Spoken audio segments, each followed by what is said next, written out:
One love, people. Welcome to the stream.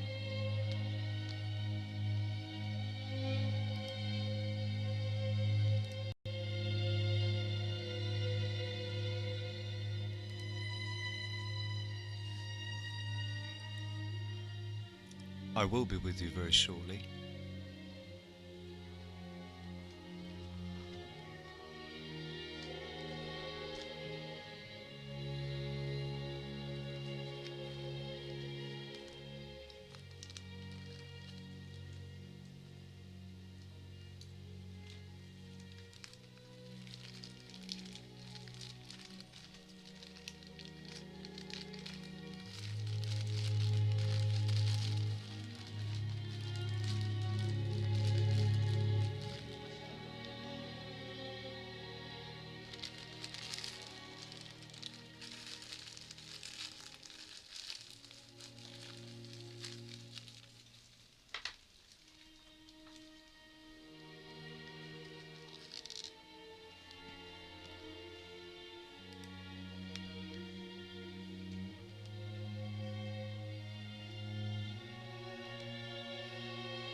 Sorry, I am here in the background. I'm just getting some stuff together.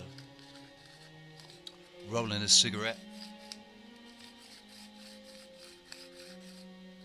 Just JP, good to see you. Brian Evans, good to see you.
I love me a bit of strings in the background in the morning. Well, technically it's the afternoon, isn't it now? 2 Greenwich Mean Time and a glorious afternoon here in Tenerife.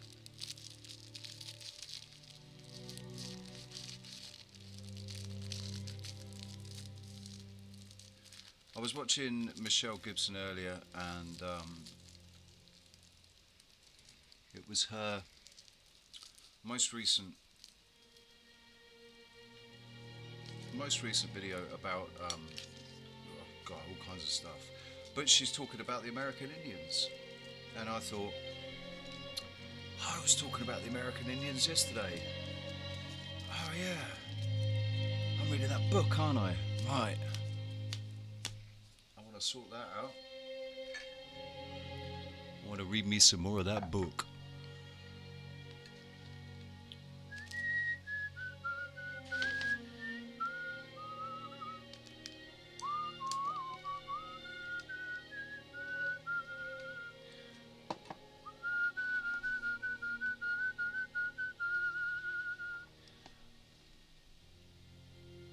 I thought I'd have strings instead of piano today.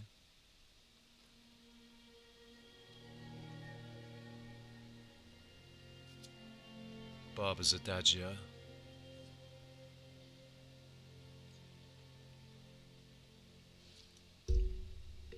No mate, no muse on Kevin for me. I haven't spoken to either Kevin or Sarah for a little while. Something a bit strange happened, and we haven't really communicated since. So I've been waiting, but there we go.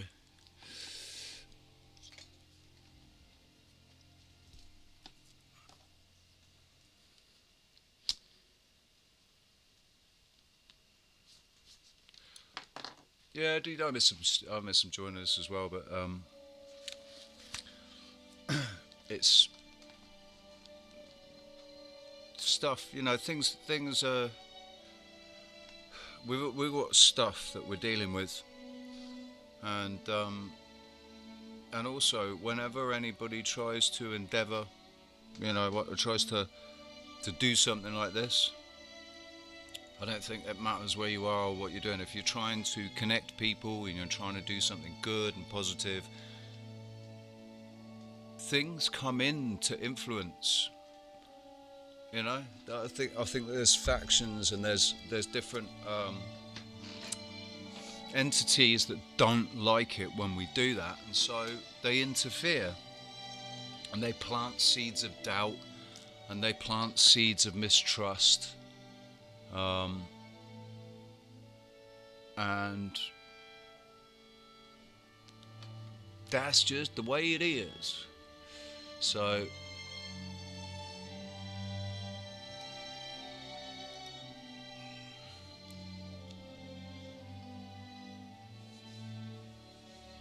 that's cool, man.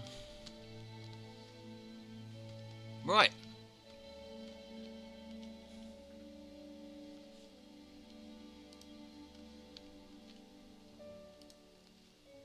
Moving onwards.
Right, are we back? Are we back there? No.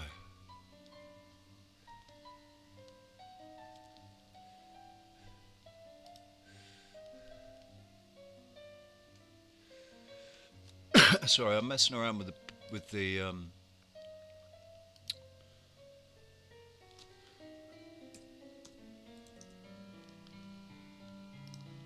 the bitrate settings.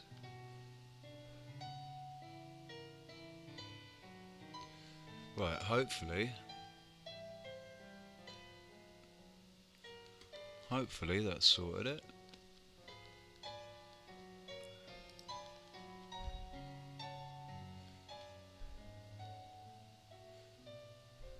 Yeah, JP, it's messing me around.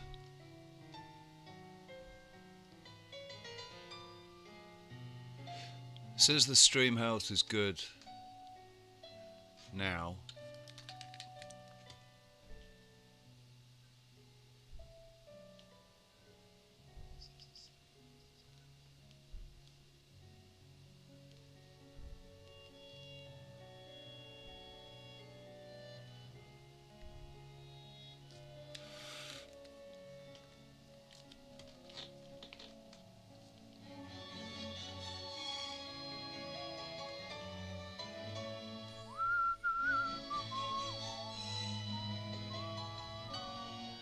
I'm looking at it and it's buffering on my thing. I can see it's buffering. But it says it's excellent stream health, excellent condition. There's no reason why it should be buffering.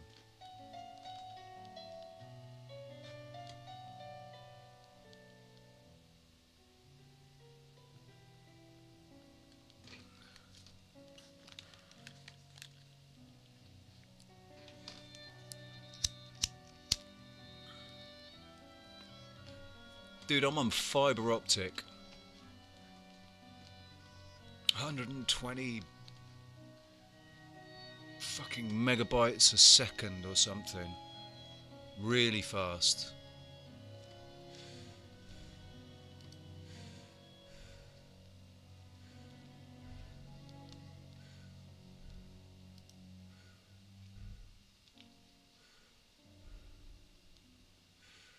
Right. I think it's sort of settled down now.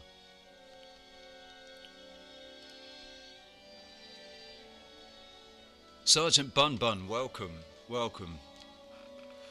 I saw your comment on my video about the dirties. That was, you know, I found that really, that really pissed me off. Right, I saw it. I saw the advert. It popped, and I was like, it caught my eye straight away. I was like, all right, what the fuck is that? And I thought it was going to actually be something that was suggestive, but wasn't actually blatantly pornographically sexual.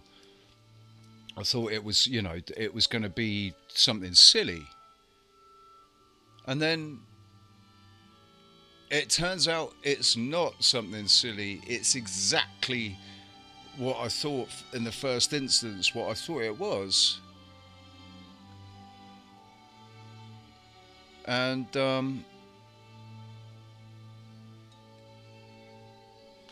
I went and looked on Google Play to see the game and to have a look at the reviews. And I was pretty shocked, man, to be honest. You know, my channel is not for kids. It's not for children. I say that in the you know, in the settings I set it, not suitable for children. And I know I'm an adult, but what I was watching wasn't. Oh, I don't know. Anyway. They're bastards. It is a weakness of men. It has to be said, it's a weakness of men. and a weakness of women as well. It has to be a weakness. Sexual energy is incredibly powerful. I'm sat there minding my own business, my head far away from anything sexual at all. And in literally within 10 seconds, I'm like, whoa, hang on, what the fuck is that? And then I question myself because I look and I'm like, Jesus, man, that's only she's young. She's very young. Probably between 16 and 18. In America, under 18 is underage. It's against the law. In the UK, it's not. 16 in the UK. But in America, it's underage. Statutory rape and all of that. They really, like...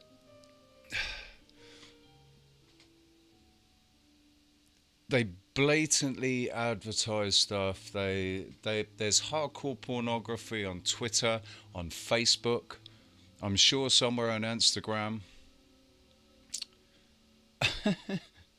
And they want to get up on their fucking on their moral high horse. Sorry, they want to get up on their moral high horse. Hey.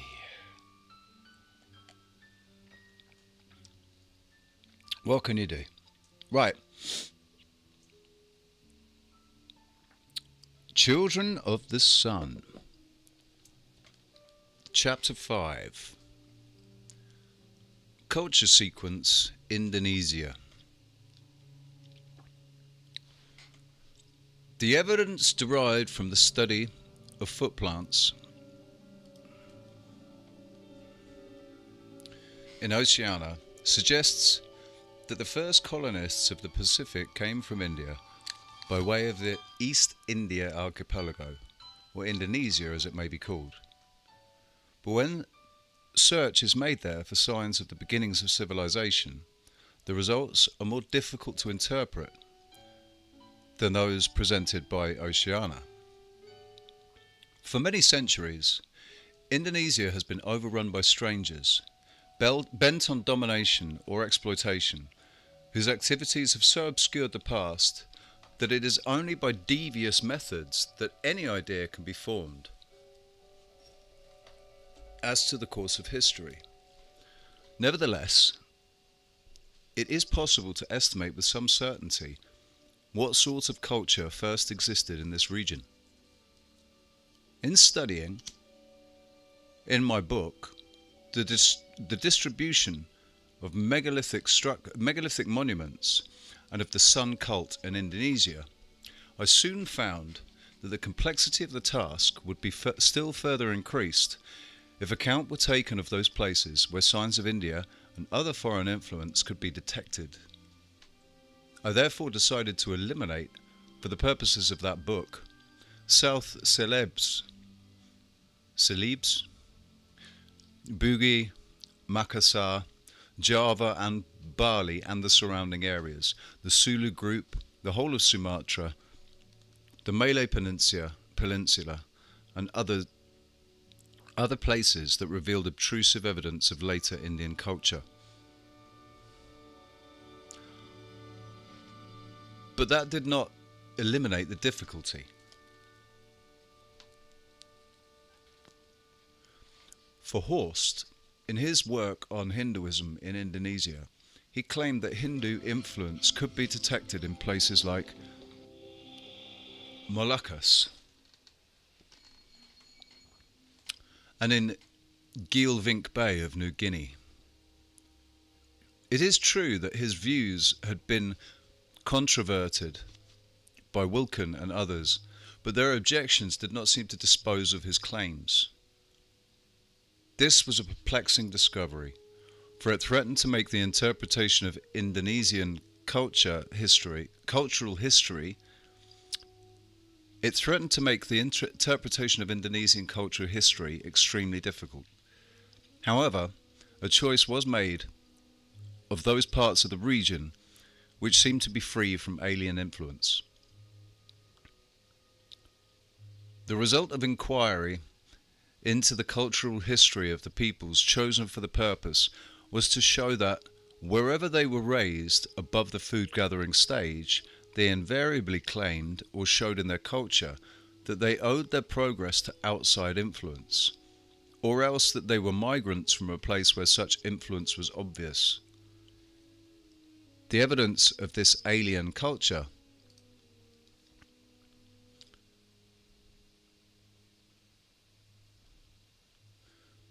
could be defined as the work of a stone-using, irrigating, metalworking people who established irrigation systems wherever they settled, left behind them stone remains, and were often working gold as well as the baser metals.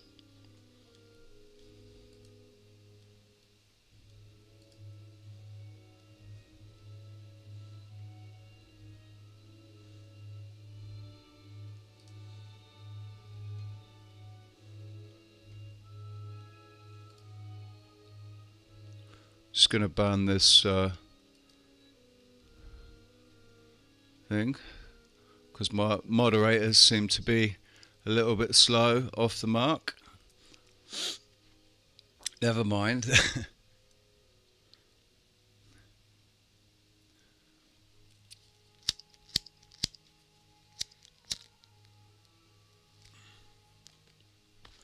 The highly civilized strangers were concentrated more especially in the region of East Java, as far as Timor, in the Celebes, in the Moluccas, and in the Philippines and Formosa.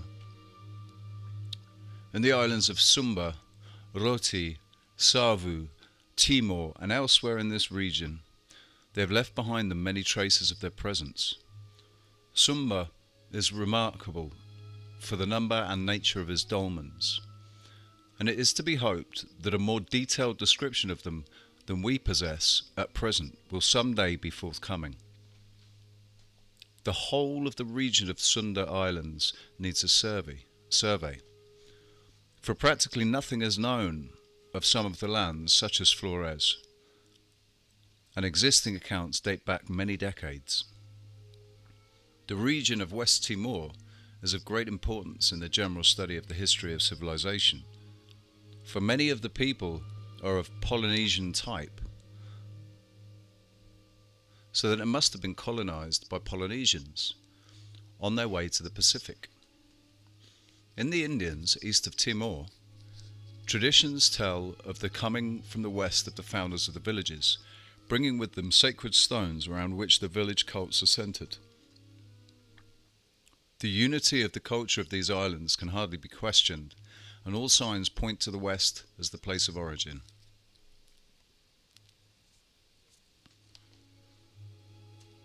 In Celebes, the two regions of Central Celebes and Minahasa were selected for study. Much of the island is still unknown, and other parts have been long under Hindu and Mohammedan influence.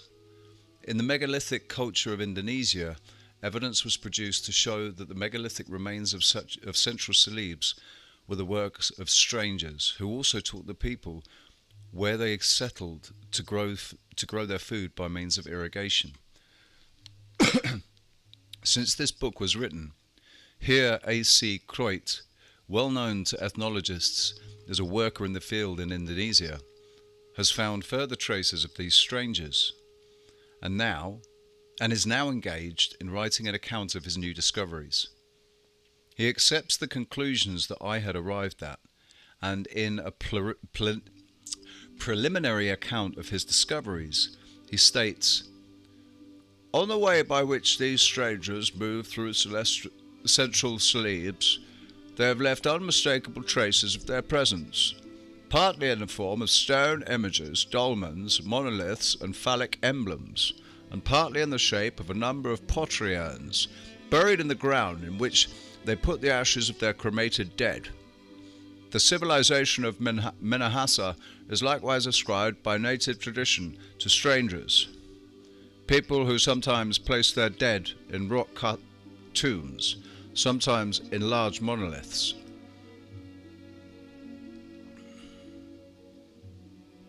hollowed out at the top, who made stone images and in many respects showed signs of a high form of civilization. In the Moluccas, there is evidence of the coming of a stone-using population into certain islands. These people left behind them the stone images and other traces of a civilization similar to that of the archaic civilization of Oceania. In Luzon of the Philippines, the culture of the Bontoc, Igorot and Ifugor tribes is ascribed to wonderful strangers who came from the sky and taught them all they know, including the use of stone, the working of metals, and terraced irrigation.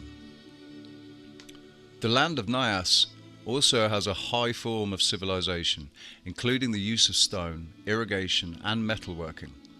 The evidence discussed in the megalithic structure of Indonesia supports the conclusion that these people owe their civilization to a cultural influence similar to that responsible for progress elsewhere in the region.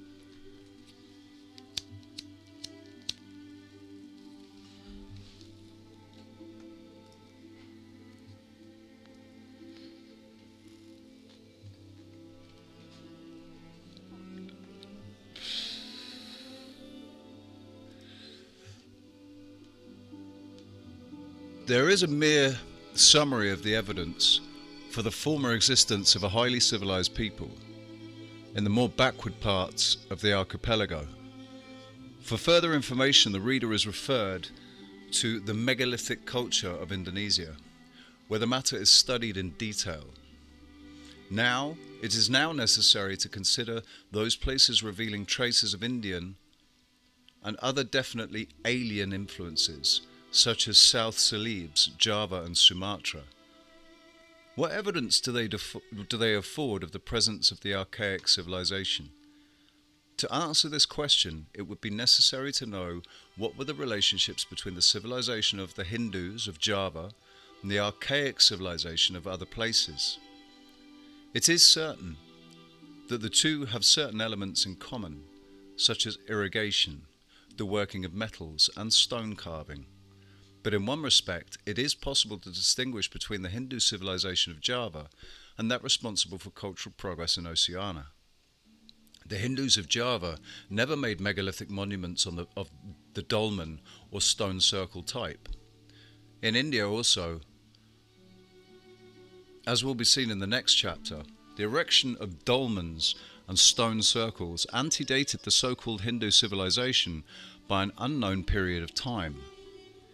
If, therefore, dolmens or stone circles exist in regions that were later dominated by the Hindus, it is probable that the first civilization of such places was similar to that which produced the advance in culture of other places of the archipelago, and that the Hindu civilization was a later arrival. It has been long known that dolmens exist in Sumba, an island east of Java, and that in other islands nearby, such as Roti, Savu and Timor, monuments of large stones have been found, together with other signs of the former existence of a highly developed nation. Of late years, dolmens have been discovered in Java, as well as images of Polynesian type. So in this island, which from the first centuries of our era was the headquarters of Hinduism in Indonesia, relics of the civilization of the megalithic builders have been found. In various parts of Sumatra, remains testify to the influence of people far higher in civilization than the present inhabitants. Some of these remains are undoubtedly Hindu, but in the Pasuma lands, inland from Bencoolen, Mr. H.O. Forbes saw some sculptured stones of an unknown origin. Some of the most interesting objects in the Pasuma lands are of the sculptured figures found in so many parts of it. It has been thought that these images were of Hindu origin, but Mr. Forbes states that this is not so. They are carved in the form of human figures in a posture between sitting and kneeling. Each figure has a groove down its back, and they have apparently stood on a flat pedestal, with their backs towards the one centre, with their faces more or less accurately toward the cardinal points of the compass. The features of all four are the same type of countenance, but race now living in this region did not form that model, and it is usually beyond question that the Hindu features are not represented. If these stones are not a work of the Hindus, they must have been carved by either the people in the district or by foreign sculptors. If, by Pasumahas, they did not depict their own features or those of another race, but who these foreign inhabitants of the Pasuma were, whence these foreign artificers came, and for what these sculptures were used, it's shrouded in deep mystery. There is quite certain also that the present inhabitants could not conceive, much less execute, such works of art. The only conclusion is that a superior race possessing considerable knowledge and refined taste, and with a technical skill not possessed by the natives of any part of the island at present, occupied this region. But who they were and when they dwelt here is absolutely shrouded in oblivion. Unfortunately, I have not been able to collect any more evidence of the presence of the past civilizations in Sumatra. But the words of Mr. Forbes make it clear that the stone-working strangers were wandering about the island at some unknown time in the past. Another region of which little is known is that of the southern Celebes.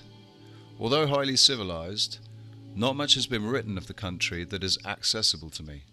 Seemingly, however, the people of the archaic civilization must have been there, for in their work on Celebes, the Cousins Saracen reports a stone circle. Or rather a circle of stone, surrounding two rocks on the sacred peak. So far as I am aware, no megalithic remains have been detected in the Malay Peninsula, except those described by Mr. Ivor Evans in Negri Sembilan. Unfortunately, it is not easy to come to a decision about them, for what are possibly ancient remains are now part of a Mohammedan tomb. Sketch map number 8 shows that the building of megalithic monuments, the practice of irrigation, the making of stone statues, and the working of metals are, in Indonesia, closely associated, which suggests that its earliest civilization was akin to the archaic civilization of Oceania. In Indonesia, this archaic civilization has been overlain in places by Hindu and other cultures, which, although similar in some respects, differ in others, chiefly in the absence of megalithic monuments such as dolmens, stone circles, and rock-cut tombs.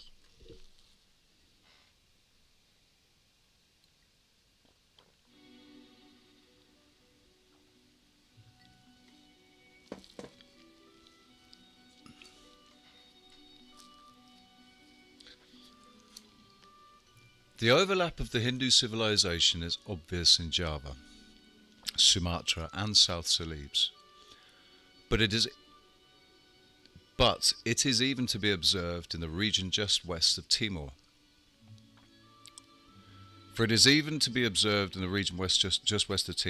For in the island of Savu, as well as in other localities, traditions telling of the coming Javanese, that is, Hindu princesses. Hindu influence can even be detected in the foundation of the civilization of some of the tribes of Borneo. In this island, the people of the interior have been raised from the food-gathering stage by the influence of one group, the Kayan, and their kinsmen, who have travelled across the island from south to north. It will be necessary later to inquire as to the provenance of the Kayan. For the present, it is to be noted that they were preceded in the centre of the island by people who left them on the banks of some of the rivers, carved stone remains of Hindu workmanship. It is evident that the overlapping of the Hindu and the archaic civilization in Indonesia has caused complications that will need unravelling. But they may be ignored when supporting the thesis that the study of cultural sequences in any area shows that the first food-producing communities were usually more highly civilized than those that immediately followed. This is certainly the case in those places studied in the megalithic culture of Indonesia. It is also obviously so in Sumatra. In Java, the Hindu civilization was immensely superior to that of the natives occupying the same regions after their departure. Wallace describes the ruins at Mojopahit, the ancient capitals of East Java. The ruins he saw consisted of two lofty brick masses, apparently the size of a gateway. The extreme perfection and beauty of the brickwork astonished me.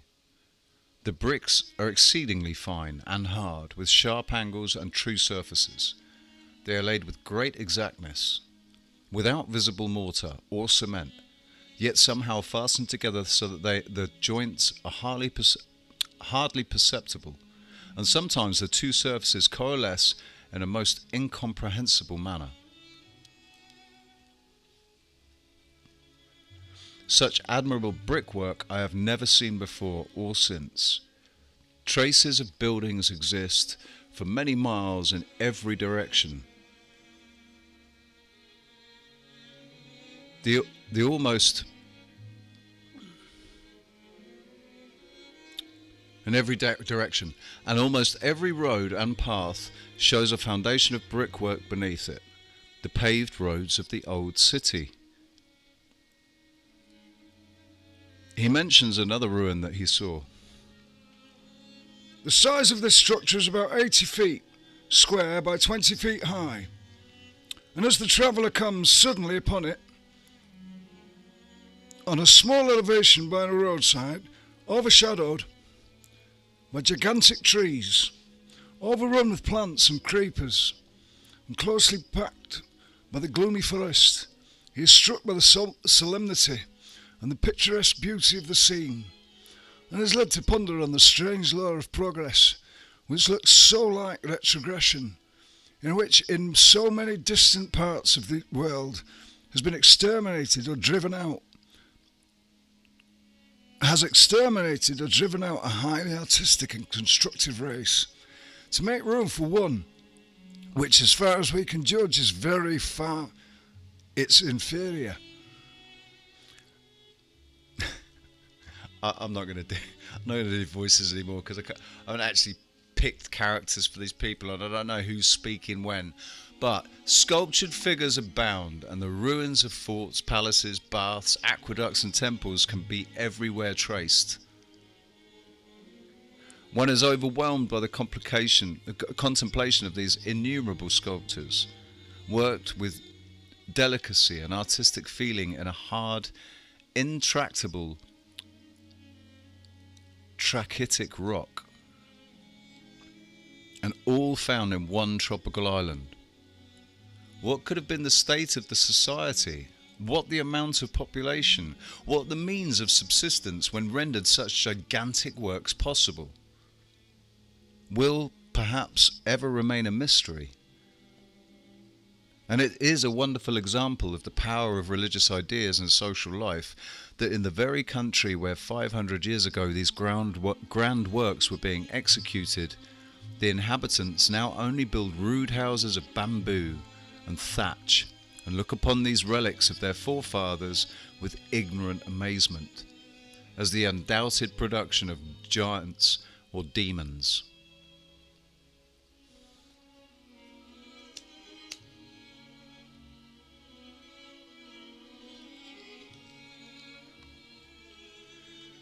People such as the Tingwian of the Philippines have traditions reaching back to times when they were in contact with a higher civilization.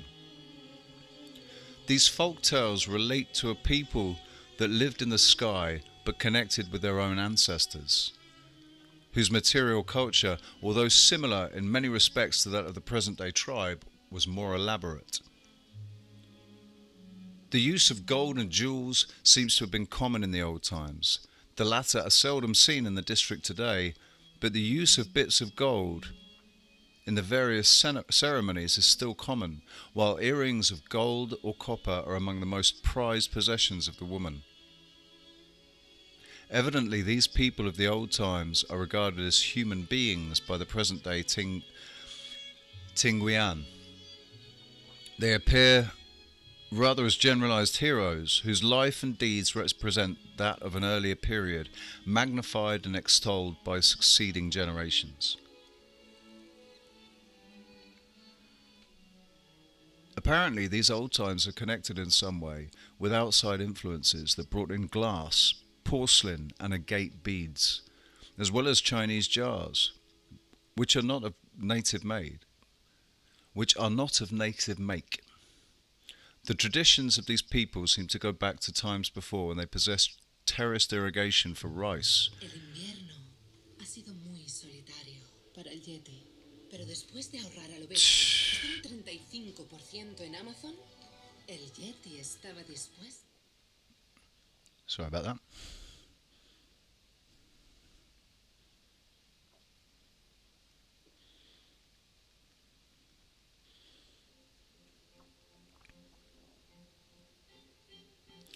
Find where I was.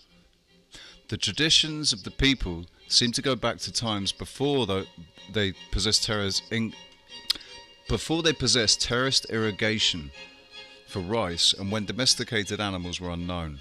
Mr. Cole states that the tales of the early period are located at the Kadalayapan and Kawaidanan, which are stated at one time to be in the sky, and at another at Abra, just north of the tattooed Ingarot. It is important to note that in the tales of the early period centered around these villages, the terrace fields and the rice culture accompanying them, which today occupy a predominant place in the economic life of the people, are nowhere mentioned.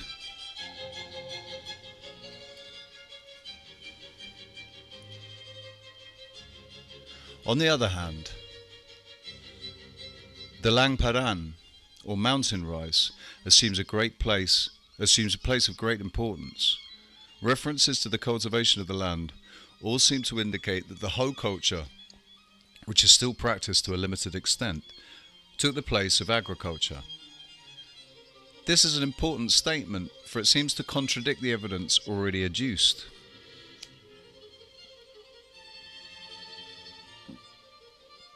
A country that really belongs to the Indonesian culture cycle is Cambodia. It reveals the remains of a civilization founded by immigrants from India, which excites the wonder of everyone who sees its majestic ruins. Its authors, called the Khmer, were overwhelmed by advancing bodies of people from Yunnan, members of the great Tai Shan people, which has given so many ruling families to this part of Asia. There are many remains of this mighty civilization in Cambodia. For example, the Temple of Angkor Wat. This immense building is constructed of sandstone, brought from the quarries distant some 25 miles. Some of the blocks are of great size, weighing more than 8 tons, and though no cement was used, they are fitted together with a nice and accuracy. They are fitted together with so nice an accuracy that a line traced on a piece of paper laid over the junction between the two stones is as straight as though it had been ruled.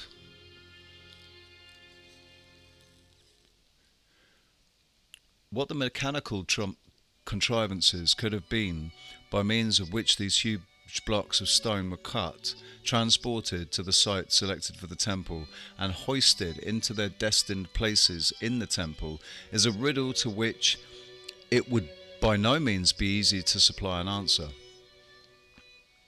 The amount of human labour at the disposal of the architects must have been enormous, and the civilization which inspired such designs and could carry them into successful execution must have attained to a very high standard. Even more astonishing than the titanic character of the ruins is the wealth of beautiful detail which they display. Almost every individual stone is curiously carved. Statues of immense proportions, figures of Buddha, of giants and kings, of lions and dragons and fabulous monsters abound. The bas-reliefs show processions of warriors mounted on birds, on horses, tigers, lions, elephants, not lions, why did I say? Horses, tigers, elephants, and on legendary animals. Combats with the king of the apes and the king of the angels. Boats filled with long bearded rowers, some of them dressed in the Chinese fashion, cockfights, women at play with their little ones, soldiers armed with bows with javelins, sabres and halberds, and innumerable other scenes. The men who wrought these carvings must have been possessed with a veritable passion for artistic presentiment, by a love of art for its own sake, such as would seem to argue a degree of intellectual refinement which has no counterpart among the peoples of the Indo-Chinese peninsula in our own day. Angkor Thom, Great Angkor, the capital of this forgotten empire, was on a similar scale to the Great Temple. Judged by the gigantic remains which they have bequeathed to us, the expression at once of a tremendous energy and of a passionate love of art, the Khmers must have been a wonderful people, and such a people cannot fail to have a marvellous and inspiring history. What that story was, we know not, and perhaps shall never know. The civilization is gone. The mountains are inhabited, for the most part, by aboriginal tribes of a very low standard of civilization, who, from time immemorial, have been pillaged and slaved by their more advanced neighbours.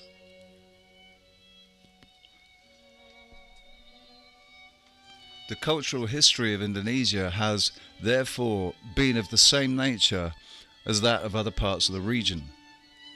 The first food-producing people were more highly civilized than the tribes of the present day. When the old civilizations passed away, nothing replaced them. Only where their influence extended has cultural progress taken place. In the rest of the region, there is stagnation. Indonesia represents a novel problem in that the early influence was due to at least two distinct cultural movements. These cultures, in their broad outlines, both come under the headings of the archaic civilization, and as such stand in direct contrast with the cultures of the people of the archipelago. It is possible, therefore, to state with confidence that the first development of culture in Indonesia was the work of people who irrigated, used stone for making monuments, and worked metals. And that only in the places visited by such people have the natives advanced in culture. These early civilizers can be divided into two groups on the basis of the types of construction that they executed. The earlier group erected megalithic monuments such as dolmens and stone circles. The second group constructed temples of well-known Indian types. In another way, these two waves can be distinguished. For the earlier group, corresponding to the colonizers of the Pacific, seems to have introduced the practice of irrigation for taro cultivation, rice growing, the staple form of culture by irrigation, probably came in with the Hindus about the beginning of our era. And the growing of taro has been mostly superseded, this plant being used only in times of scarcity. The conclusion, therefore, seems to emerge that the early civilization based on taro growing spread out into the Pacific, but that the civilization based on rice growing did not penetrate so far. This is in agreement with the conclusion arrived at with regard to the history of the Pacific, namely that after a period when communication with the West was free, there came a time when intercourse was severed. Apparently, the spread of Hindu civilization took place after this severance.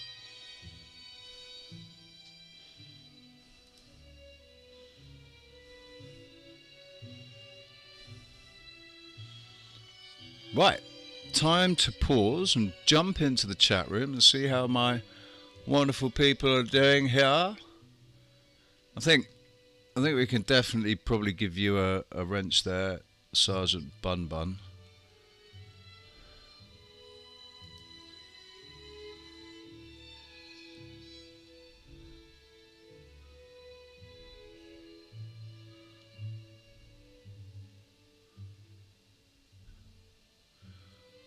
So I'm just having a look.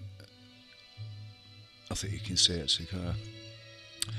Right, so Sergeant Bun Bun. I've actually myself. I quit alcohol. I stopped drinking alcohol in 2013, August 2013. Same month and year that I kind of walked down into a rabbit hole. And it was this tiny little hole that I noticed, and I was like, huh. It was right at the beginning of I started studying Buddhism. Right in the beginning of that. Well, I was reading about Siddhartha and the sort of the very beginning of Buddhism, and I came across this reference. I was like, what's that? It's a little tiny little rabbit hole, and I climbed into it and fell into an abyss. And I actually found my way out of the rabbit hole a little while ago. The thing about rabbit holes is they don't go anywhere. That's the thing about rabbit holes. Rabbit holes generally, unless it's rabbit holes generally is one way in, one way out. The same. So after a few years, I found myself back, like I'd gone round in this great big circle of, trying to find truth.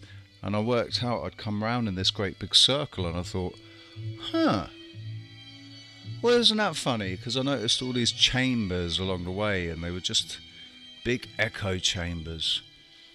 Like big neon flashing lights over saying, flat earth, and all that bollocks. And I said, do you know what? That looks like a lot of bollocks. Now I think I understand what's going on. They're so desperate to keep control of our perception. They want us to perceive.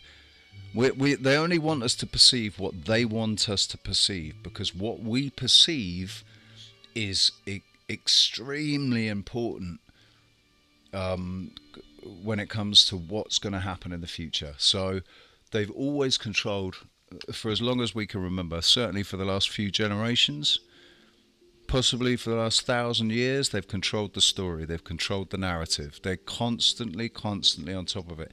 And the last 2.5 years has shown us in real time how they actually do it.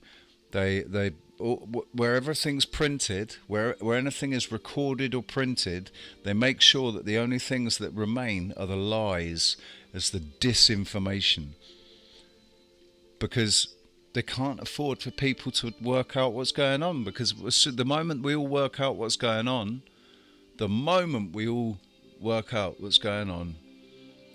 we'll stop playing their game. And if we stop playing their game, they lose all their power. And it's not yeah, money is part of it, but that's only because of our perception of what money is. They've controlled our perception of money. They tell us what's valuable, and unfortunately, until each person individually has to reach a point where they recognise it and they go, they're always trying to make me make a choice.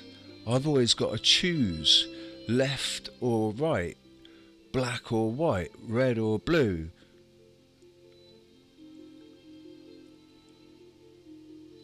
They're always, and they always want us like, you're either with us or against us. Us and them. There is an us and them, but it's not the us. There's an us and them. It's not left versus right. It's us versus them.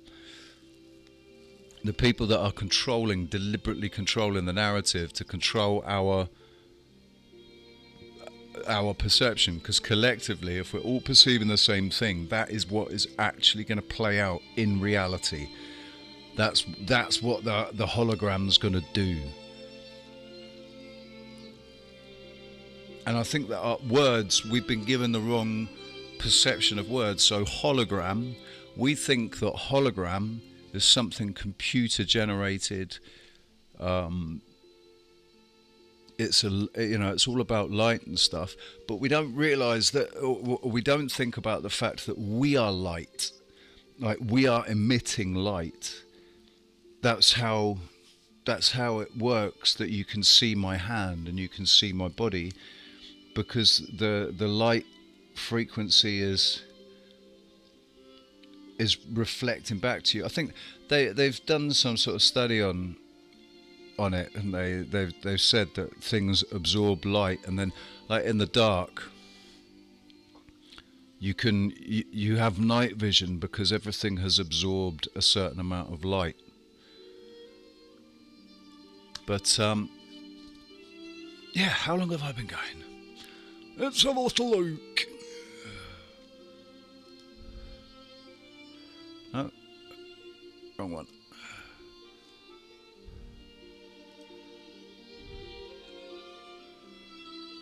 Oh, I don't know what I've done with it. Oh, there it is. There it is. So, hey, do you like OBS is so much better than StreamYard. Like, you put some filters on and you can crop the images and stuff, and just so much more control.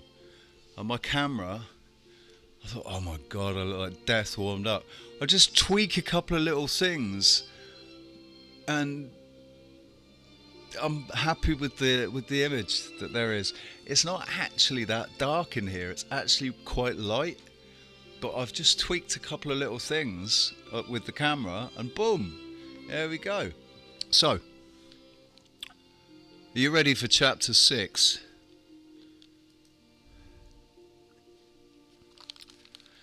Chapter 6, Culture Sequence, India.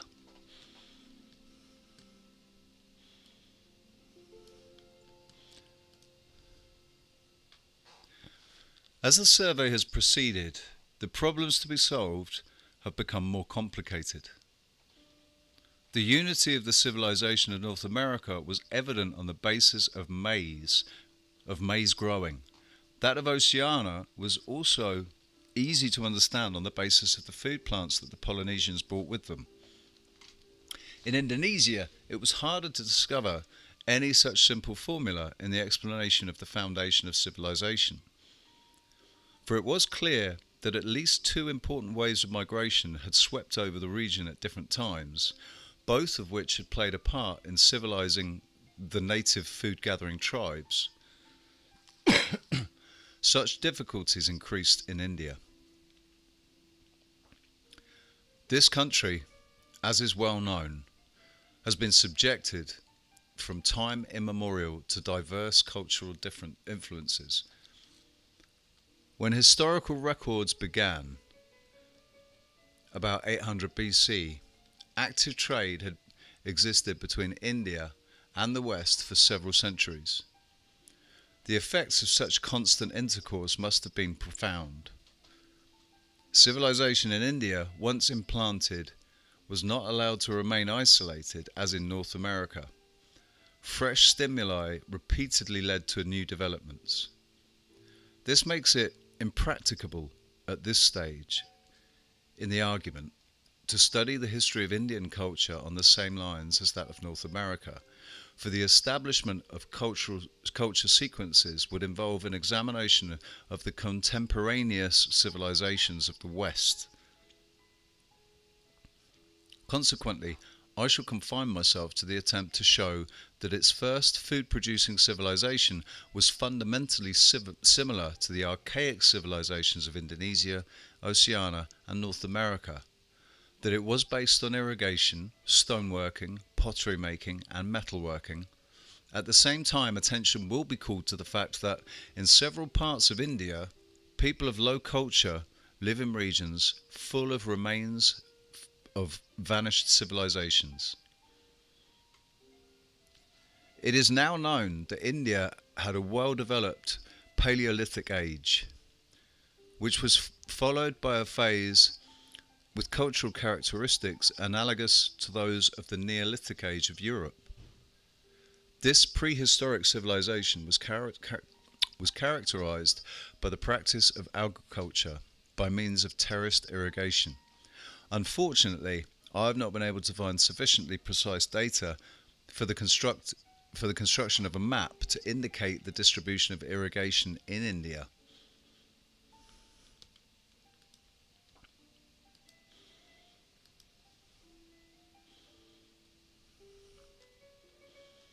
Hence, I cannot say anything with regard to its general cultural associations.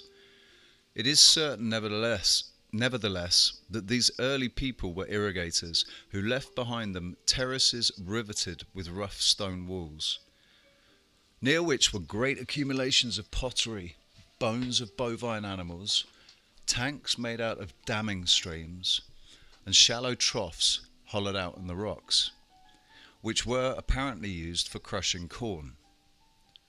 One of the chief centres of these people was at Bellary, where the many settlements have been discovered. It was the richest district studied by the late Bruce Foote, to whom is due much of the knowledge of Indian prehistory.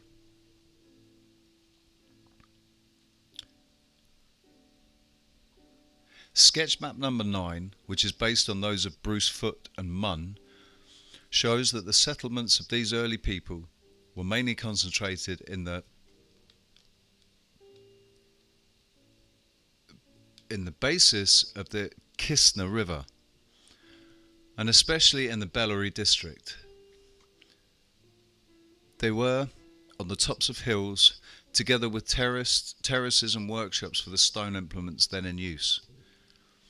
On Cupgull Hill, in the Bellary district, 4.5 miles northeast of the North Hill at Bellary, is the most important Neolithic site of the country, which contained a large implement factory. The summit of the peak consists of great masses of rock forming a kind of keep in which are several good rock shelters.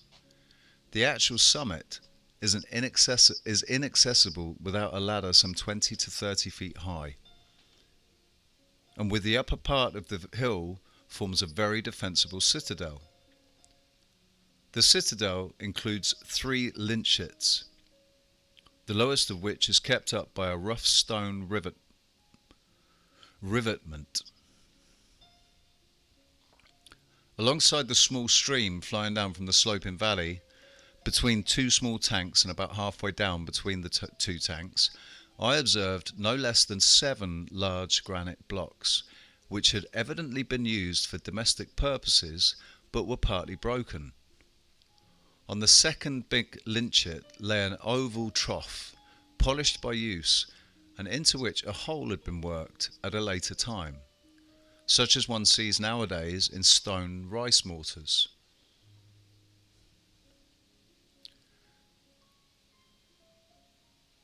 Fabio, hi there, how you doing? It's a live reading, So there is interaction of a sort. I'm just sort of going through I'm reading the chapters and chatting to people between the chapters. So this is chapter 6. Although the lower parts of the Cupgirl are not murally scarped, they are so steep on all sides except the northeast that they could have been very easily defended against any assailants from below. The inhabited parts of the old settlement would seem to have been the citadel and its lychets and the little shallow valley which slopes down eastward from the very rocky summit. The soil of this little valley mostly consists of made ground held up in several places by low retaining walls, carried across as if to form tiny tanks by pointing back the little rill which during the rain flowed down from the top. Hey, welcome. Renstar, how you doing? The little walls are built out of smallish stones without any mortar. Below them are little sloping surfaces, some covered with grasses, others bare or rough from the trampling of cattle when wet. Near to the point at which the great dike cut across the axis of the little valley, the ground falls suddenly at a steep angle and becomes quite rugged and unfit for habitation, and all traces of such come to an end. This settlement seems to have been left undisturbed from the day it was abandoned.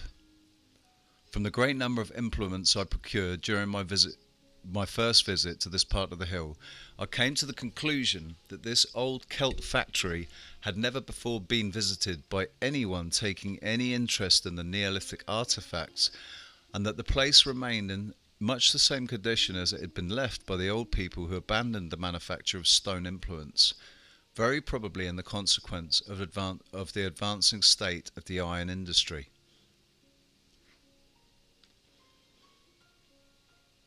This description of the site at Cupgirl is reminiscent of those in New Zealand, where the ancients built terraces, and also had the habit of living on hills. The Cupgirl people were irrigators who made terraces, for the remarks of Bruce Foote made it clear that the only makers of the polished stone implements could have been responsible.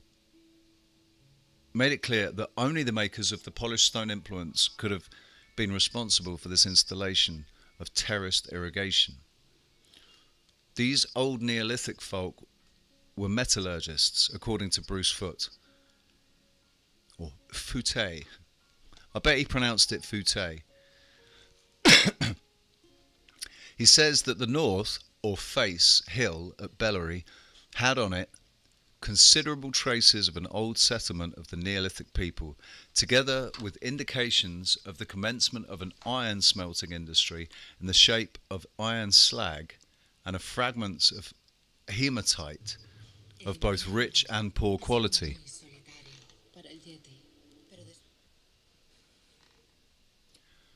This hematite must have been brought there by human agency, for there are no signs of any geological formation on the hill from which the ore could have washed down.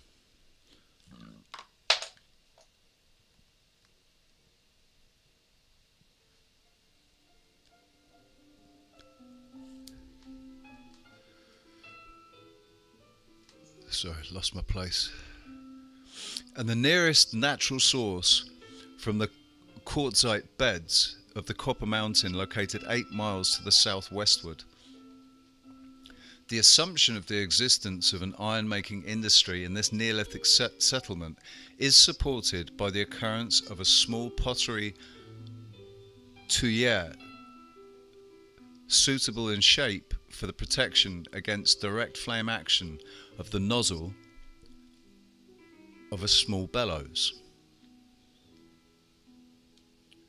Bruce Foote's account of the Bellary Face Hill settlement shows that the Iron Age of India followed hard on the Neolithic Age. No connection at all can be made between them, for remains of the two phases of the culture occur in the same cities.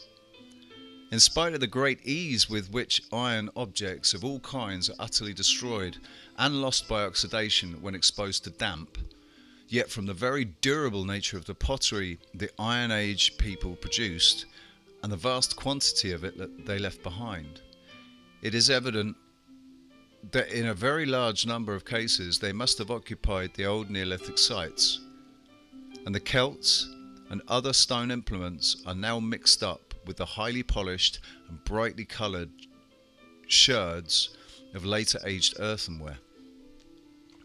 Except in very few cases, the dull-coloured and rough-surfaced truly Neolithic shards occur but very sparingly.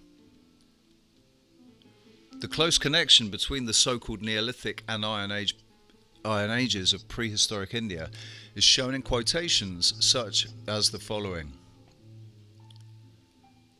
About 12 miles southeast of Anantapur town, to the village of Mushturu, on the high road to Kudapa, in an old site at the southern end of the granite hill, there is a Neolithic settlement to which an Iron Age settlement apparently succeeded. Traces of the latter being numerous in the shape of black iron slag scattered about the surface, on which remain also large quantities of trap fragments, probably the rubbish of a Celt factory. Much comminuted pottery accompanied the Neolithic remains, chiefly of the red and black and salmon covered varieties, and of excellent quality. Another region where the Neolithic and Iron phases of civilization are closely associated is that of the Sherovoy Hills in the Salem district. The Sherovoys proved themselves even richer in the traces of Iron Age than of the Neolithic Age, but all the remains found were derived from graves, Christvenes, which are very numerous on the western and northern sides of the plateau. The following quotation gives some idea of the cultural stage of these early people. Of very great interest are the two earthenware figures of women found on Scotforth Estate by my son-in-law, Mr. Herbert W. Leeming. When digging a trench for the foundation of a wall, the special interest attaching to these figures is due to the unique style of headdress they show, namely having their hair in short ringlets all around the head, wearing high combs on the top. The finding of these little female figures with such an elaborate eye of the hairdressing throws light upon the use of a neck rest unearthed in an old Iron Age site on the north bank of the Calvary River, opposite the town of Tiruma, Kodlu, Narsipur, Tiruma, Kodlu, Narsipur, in Mysore, and just below the Sangram, or junction with the Kabini, or Kapila River. The use of a neck rest was essential if the woman desired to preserve the curls intact when sleeping, which they doubtless did, a practice in which they are followed by some of the present-day Brahmin ladies on certain special occasions. It is usual to distinguish between the Neolithic and Iron phases of this early civilization. The matter hangs upon the pottery, but apparently no real means exists of distinguishing the various types. In the words of Bruce Fouté, the early civilization can be divided into 4 stages. 4 such ages seem recognizable: the Neolithic, the overlap of the Stone and Iron Ages, the Iron Age proper, and the Proto-Historic Age. This assignment to determined position of antique property is of necessity only a tentative proceeding, for there is under present circumstances no absolute certainty for judging the age of the pottery by mere collocation with Neolithic implements, which does not in many cases prove the actual Neolithic origin of the vessels or sherds remaining. The fasces of the typical Neolithic pottery will, I believe, turn out to be dull-coloured and rough-surfaced, with but little decoration, whereas the true Iron Age vessel is distinguished by showing rich colours and highly polished surfaces, with, in some cases, elaborate and artistic mouldings. There had been a development in the pottery's art, which then attained a stage of very real beauty. This was probably before the Great Aryan Invasion, under which the potter's craft came to be despised and neglected, as it is nowadays to a very great extent.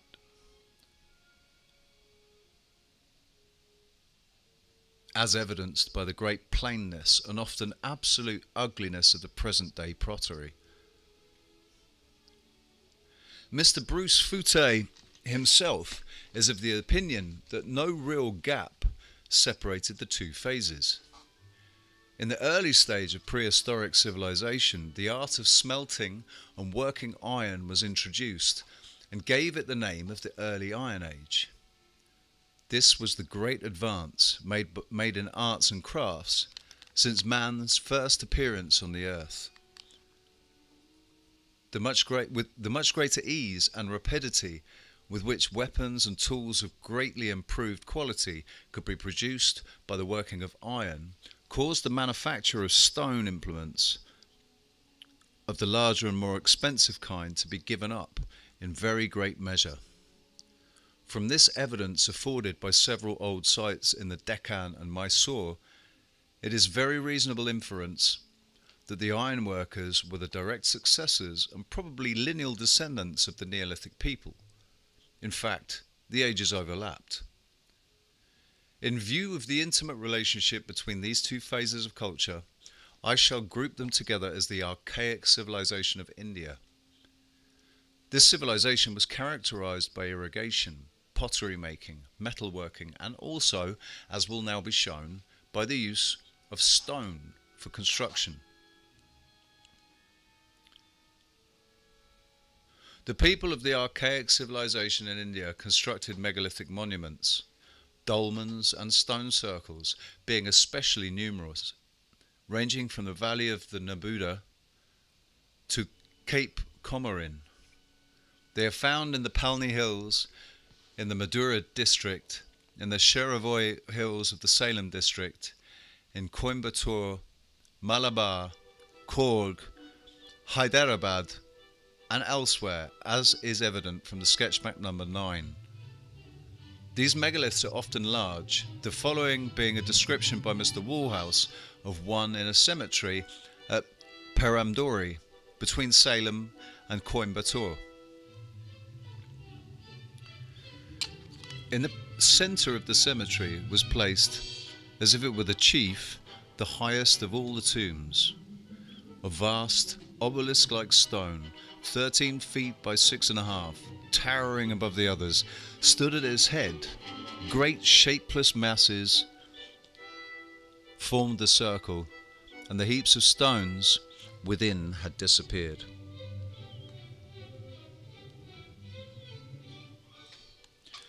And the chamber beneath was laid bare, on one side to the bottom. The chamber, 10 feet deep and as many wide, and somewhat more in length, was formed on 4 enormous slabs, placed 2 at the ends and 1 at each side, and was divided lengthwise by a partition slab, somewhat less in depth, into 2 main compartments, which were again longitudinally subdivided by still lower slabs, thus dividing the whole chamber into 4 compartments at the bottom, which was paved with great slabs. The colossal capstone had been laid over the chamber. No detailed study of these remains has yet been produced. The writer, who as yet has given most information, is Colonel Meadows Taylor, who describes the megaliths of southern India and says that they lie south of a line running from Bellary to Nagpur. In some parts of the country, as near Bellary and Nirmal, they abound, some of them of great size,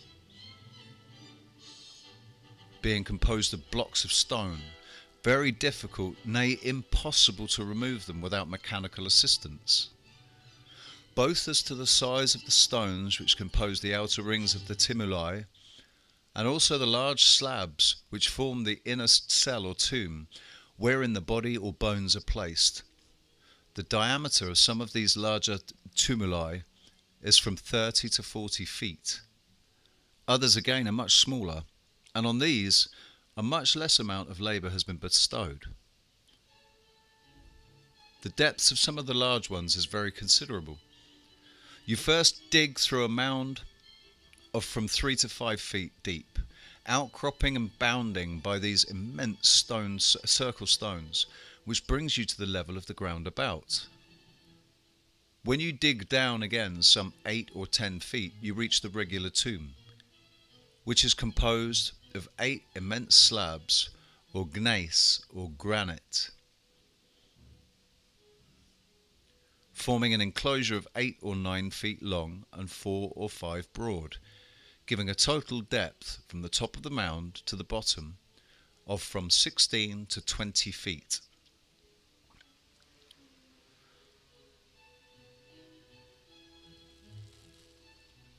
Hashtag mudflood. The great concentration of dolmens round Bellary, the place most densely occupied in the archaic civilization, is significant. 2,127 dolmens have been reported in this district, which gives an idea of the extent of the settlement. It can be seen from the sketch map that the distribution of megalithic monuments agrees with those of Neolithic and Iron Age sites.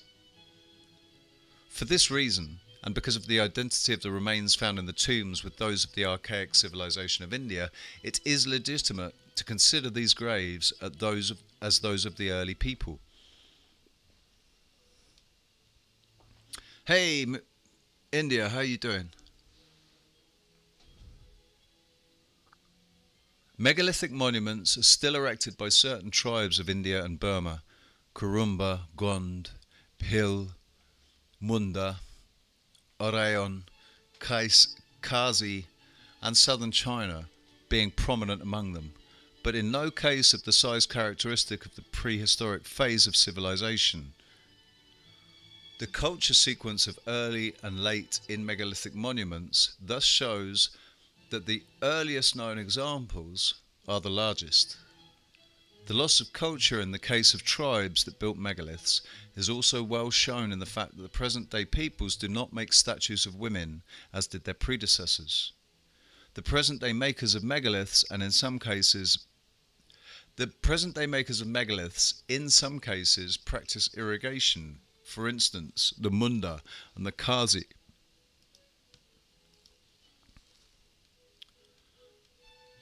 But the culture of the people of the more archaic civilization has only survived in diminished measure. Although it is not intended to establish any culture sequences for the whole of India, yet it is useful to realize that, in many parts of the country, they give the same results as elsewhere. The present-day tribes of southern India do not usually display any tendency to construct stone monuments. On the summits of the Nilgiri hills, near which live the Todas, are cairns, circles and barrows containing pottery adorned with figures of animals such as the buffalo, horse, sheep, camel, elephant, leopard, pig, low country bullock with hump, none of which animals are mentioned in the Toda legends. The relationship between the makers of these monuments and the Todas themselves is speculative. Rivers says, if we could accept the view that the work of the ancestors of the Todas, we should have at once further evidence that the Todas have degenerated from a higher culture. We should have an example of a people who once used, if they did not make, pottery, showing artistic aptitudes which they have now entirely lost. The Toda now procures its pottery from another race, and so long as this is of the kind prescribed by custom, he is wholly indifferent to its artistic aspect. I doubt if there exists anywhere in the world a people so devoid of aesthetic arts, and if the Nilgiri monuments are the work of their ancestors, the movement backwards in this department of life must have been very great. Thus, a people of a low level of material culture live in a district filled with the remains of a fairly high civilization.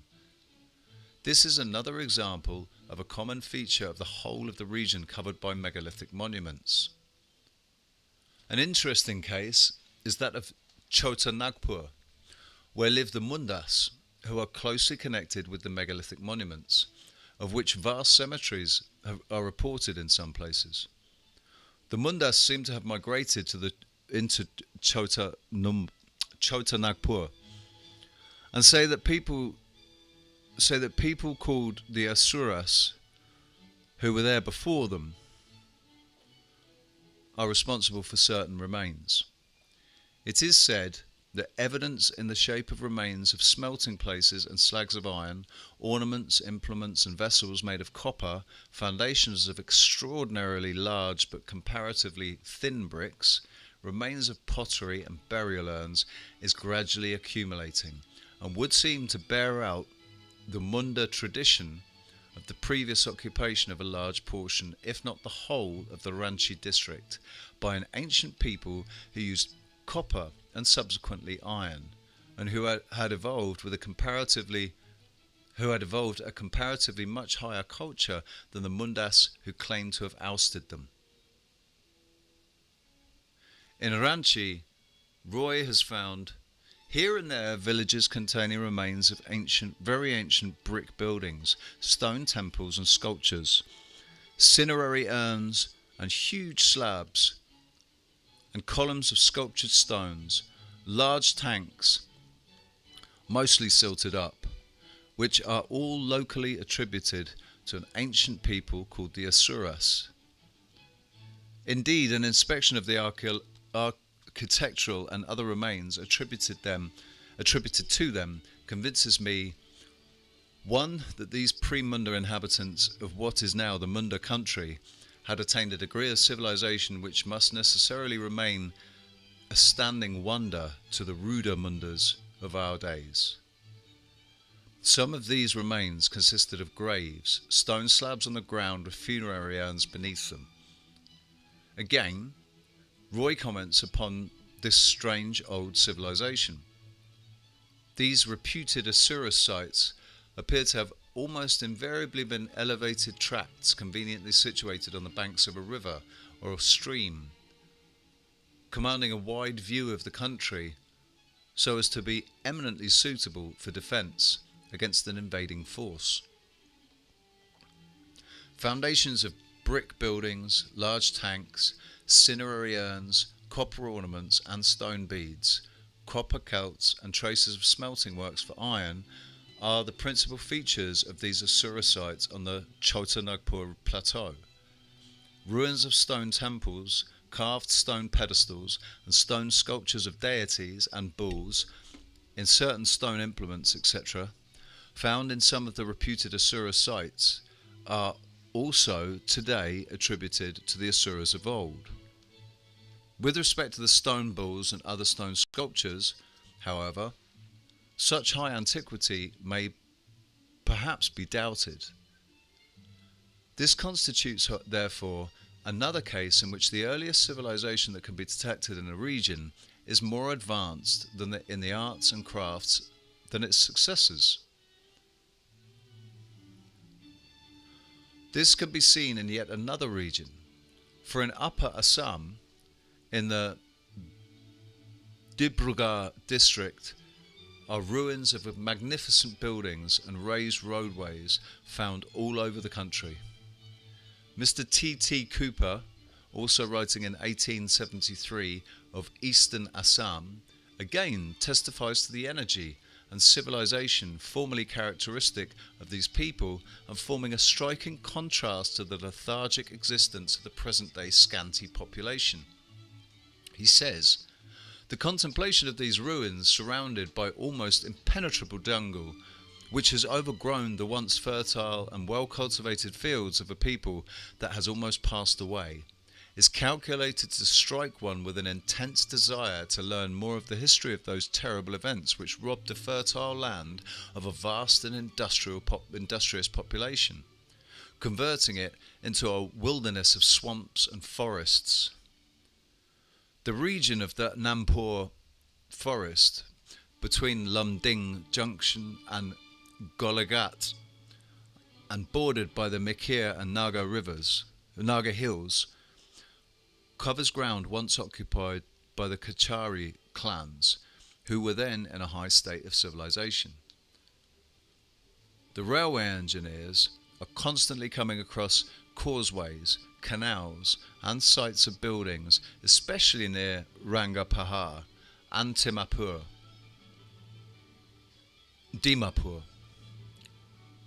This country is now occupied by the remnants of the Kachari and by other peoples of a low stage of civilization.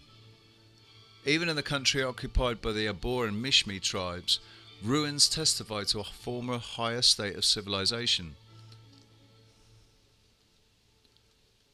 For instance, on the hills along the banks of the Dikrang River, a tributary of the Brahmaputra, are forts made of huge blocks of stones. And when and where from did the wild Abors and Mishmis come who now hold these hills? A similar fate has overtaken the ancient civilization of northern India, which extended along the feet of the Himalayas from the headwater of the Ganges to Nepal and still farther east. Such examples could be multiplied in India, but in view of the checkered cultural history of the country, they would not serve to support any generalization such as can be found on the evidence in Oceania and North America. These instances illustrate the frequent loss of the material side of the culture and show that regions now inhabited by the peoples low in the cultural scale were once the scenes of thriving civilizations. The complications in India are due to the fact that each cultural wave has left a backwash behind it.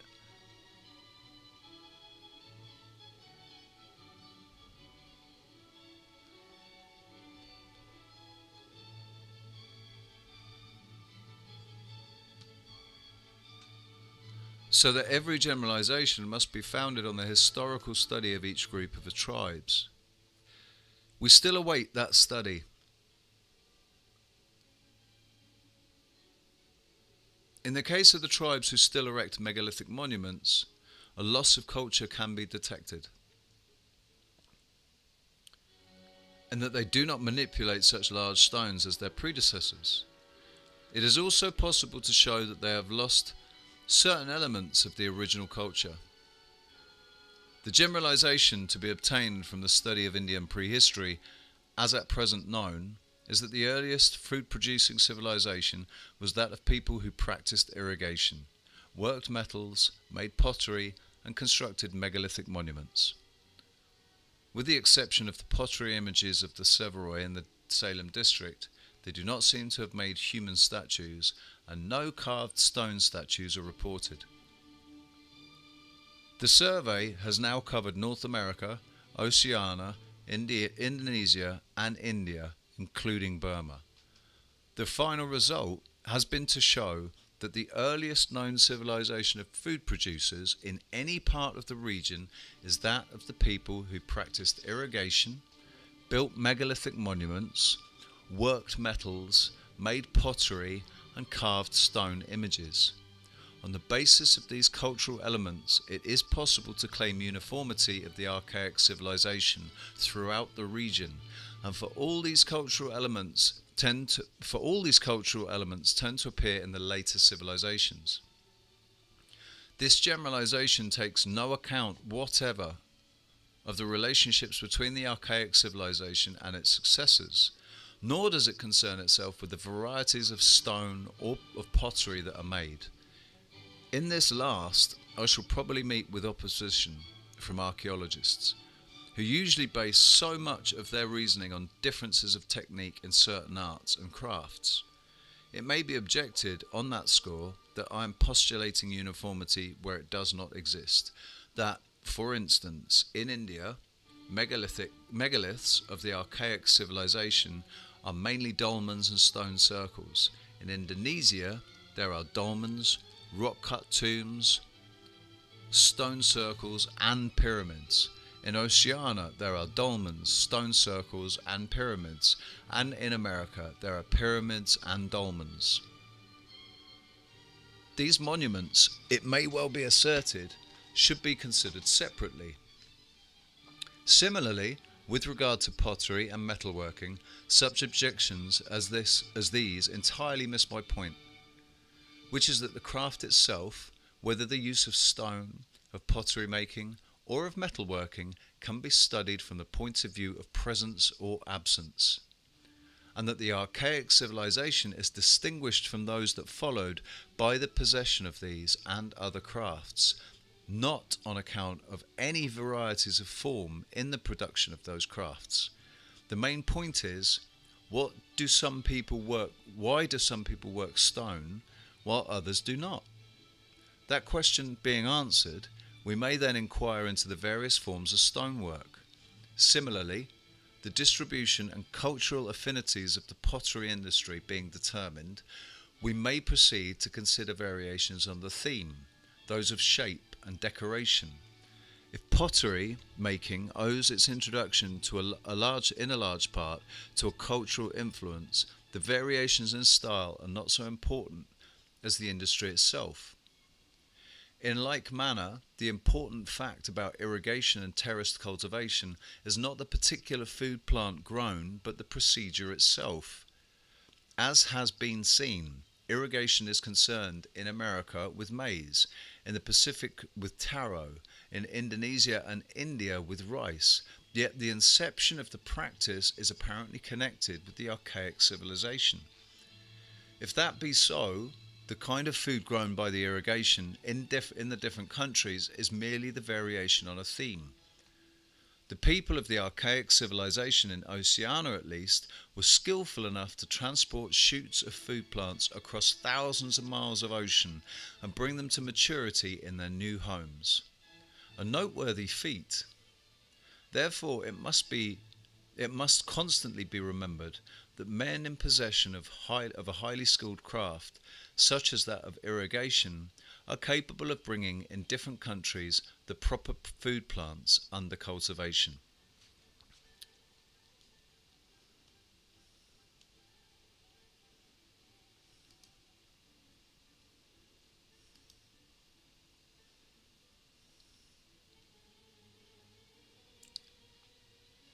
Chapter 7. The search for golden pearls. Ooh, that sounds exciting.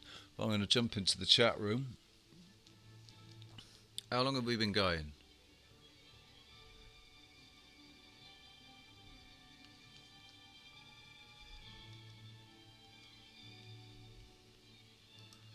Find my picture. There I am. We've got 5 people watching now.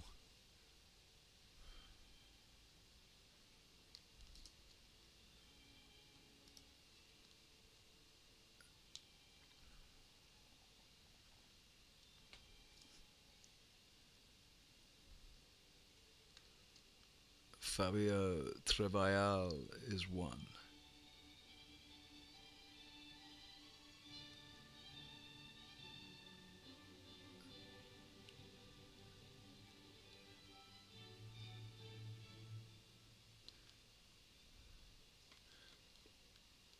I've travelled elsewhere in many lands. Currently I'm in Brazil. Cool, man. I've never been to Brazil. I'd love to go to Brazil. Everyone in a tribe has experienced life. How we help others So they missed that lesson, is my God knowledge. I can remember many life cycles, not everything, but many things. Try to help others, but there are few willing to receive. Unfortunately, I don't know any tribe members near me. Nance, how you doing? What's happened to your, did I not give you a thing? Fabio, if you keep coming, sorry mate, I can't remember if I've seen you before, but if once I recognise you, I'll give you a wrench. And Sergeant Bun Bun got a wrench quite quickly because of his comment on my video. Right, so I forgot to see how long I've been going for then.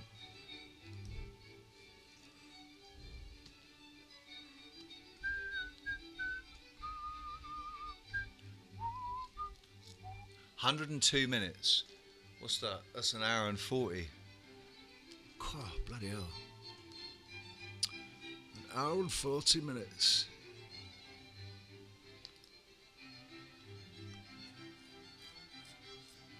I'll tell you what I'm going to do. We're going to take a little break. I'm going to make a coffee before we go on to chapter 7, the search for golden pearls in North America. So go and get yourselves refreshments if you want them, and sorry, just get that lined up. Yeah, get refreshments. Go to the toilet, all that sort of stuff. Roll a doobie, roll a cigarette. Get yourself ready, and we'll be back in as much time as it takes me to make a coffee, proper coffee, with my percolator on my stove. So it'll be like, I don't know, about 10 or 15 minutes probably by the time we come back. But I'm going to leave you with this for the time being.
You've had too much of this life.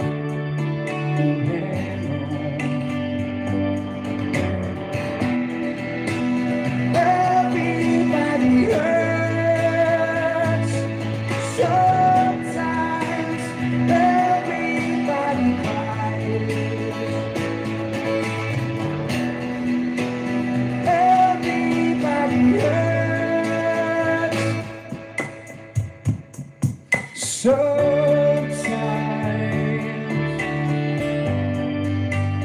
Everybody hurts sometimes. So hold on, hold on, hold on.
Thank you very much. REM, Rapid Eye Movement.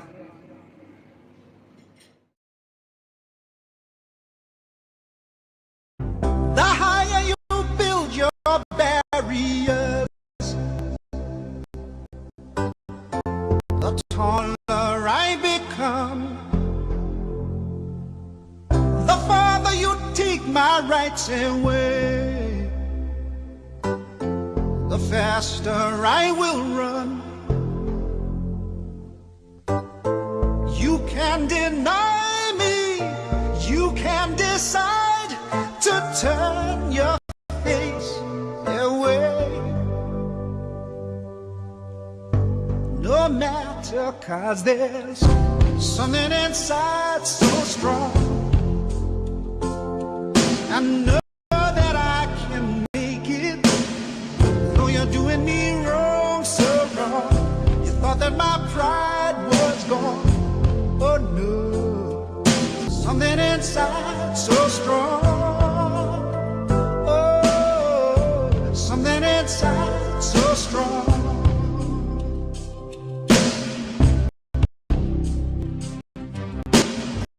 The more you refuse to hear my voice, the louder I will sing. You hide behind walls of Jericho, our lies will come tumbling. Deny my place and time, you squander wealth, that's time. My light will shine so brightly it will blind you, 'cause there's something inside so strong. I know that I can make it, though you're doing me wrong, so wrong. You thought that my pride was gone. Something inside so something inside so strong.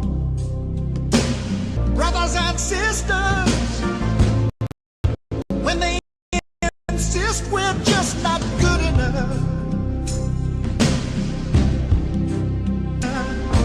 but we know better, just look them in the eyes. We're gonna do it anyway, we're gonna do it anyway. Something inside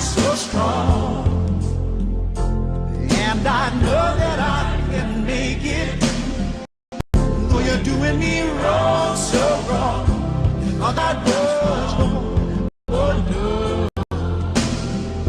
There's something inside so strong. Oh, there's something inside so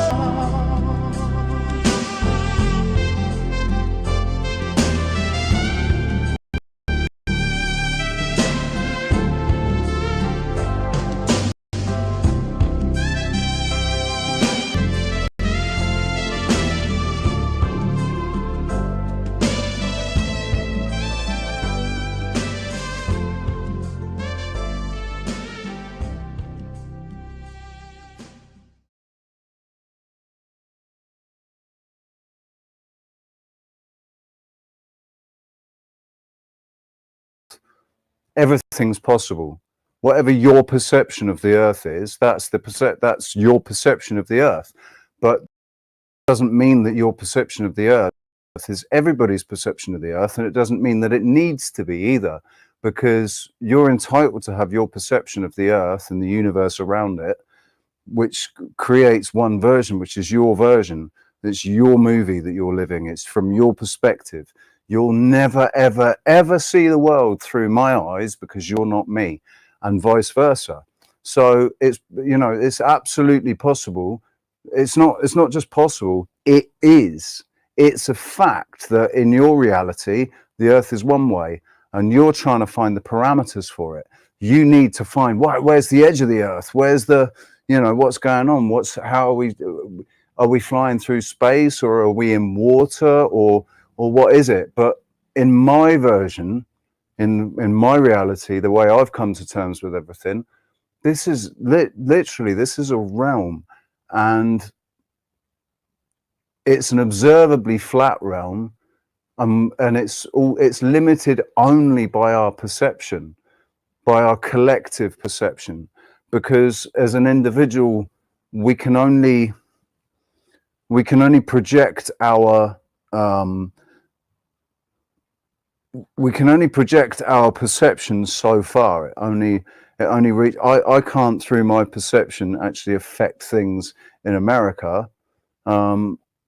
It's going to affect things closer to me much more. So, and that's why a collective perception, the more people closer together are perceiving the same thing, the more that reality solidifies, because there's so many people within this realm where we're all creators. We all have the right to create our own reality, and we can either have those realities, those realities coexisting and have diversity like that, you know, with all these different realities, everybody accepting that your reality is a little bit different to mine. I wonder what your reality is like. It might be fun, you know. Let's perceive the world to be a fucking square. That might be fun. We're on the top of a cube. I remember when I was a child, I used to imagine that. I think it was because of Inner Space. You know, the opening scene to Inner Space, where you think you're in space, and then it turns out that you're actually in the ice cubes of a drink that's about to be served.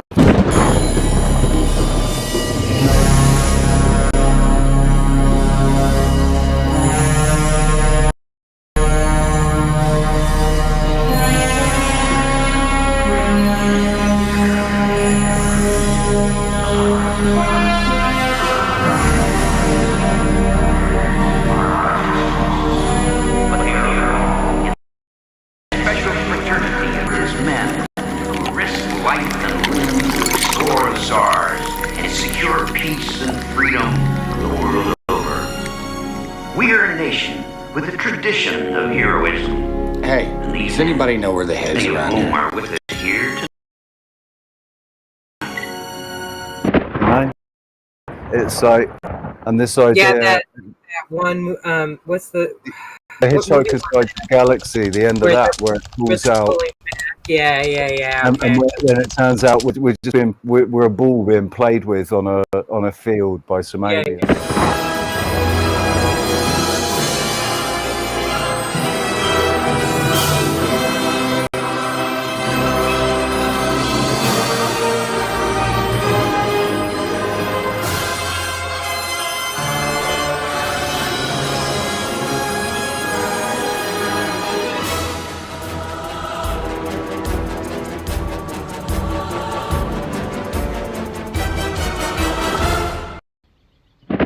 kind of thing. From play, yeah, like marbles being. I can hear myself again with that echo. Yeah, I think it's just. Hang on. It is, of course, well known that careless talk costs lives, but the full scale of the problem is not always appreciated. For instance, at the very moment that Arthur Dent said, "I wouldn't want to go anywhere without my wonderful towel," a freak wormhole opened up in the fabric of the space-time continuum and carried his words far, far back in time, across almost infinite reaches of space, to a distant galaxy where strange and warlike beings were poised on the brink of frightful interstellar battle. The two opposing leaders, resplendent in their black jeweled battle shorts, were meeting for the last time when a dreadful silence fell, and at that very moment, the words, "I wouldn't want to go anywhere without my wonderful towel," drifted across the conference table. Unfortunately, in their native tongue, this was the most appalling insult imaginable, so the two opposing battle fleets decided to settle their few remaining differences in order to launch a joint attack on our galaxy, now positively identified as the source of the offending remark. For thousands of years, the mighty starships tore across the empty wastes of space and finally dived screaming onto the planet Earth, where, due to a terrible miscalculation of scale, the entire battle fleet was accidentally swallowed by a small dog. Those who study the complex interplay of cause and effect in the history of the universe say that this sort of thing is going on all the time.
Welcome back. I'm just trying to work out how to share sound.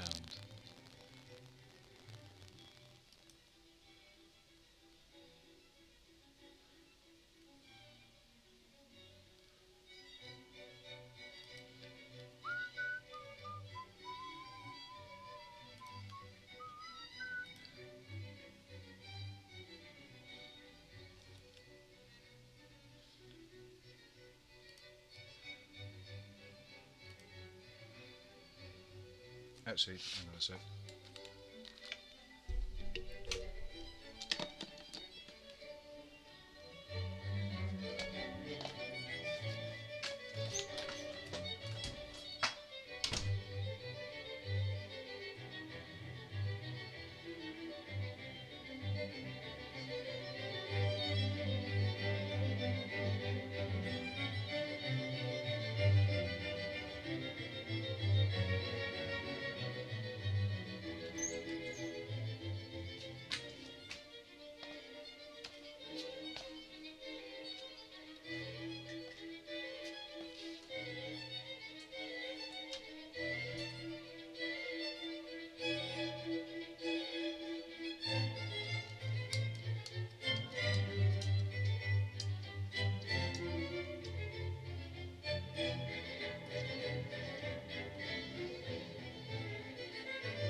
Right, excuse me.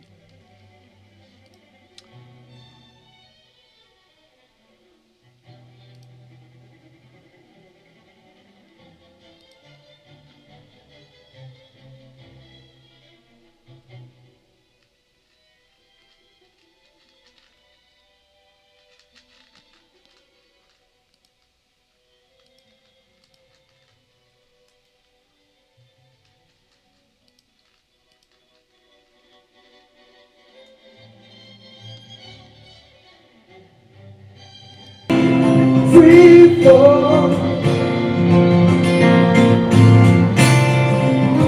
free, free fall.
Yeah, I'm having a bit of difficulty working out how to get. I want to share. I want to share a screen, but I want the sound to come from the screen that I'm sharing. I want the audio from the screen that I'm sharing, and it's not happening. I can't seem to make it happen. I don't know. There's something in the OBS settings that I'm not.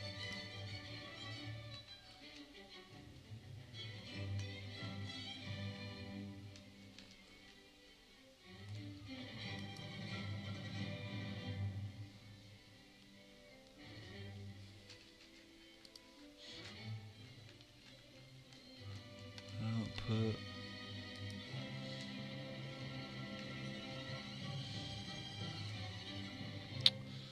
Yeah. I don't know. I'm gonna have to watch another bloody video about it, aren't I? Anyways.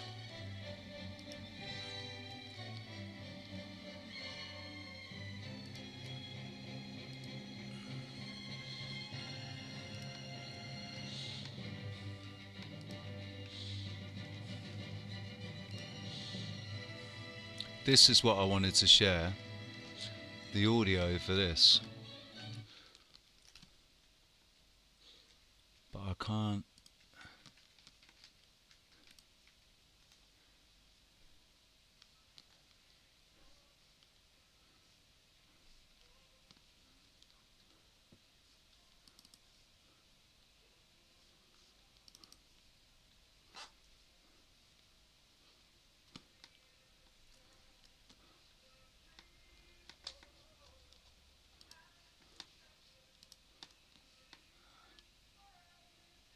So you're not getting this audio at all?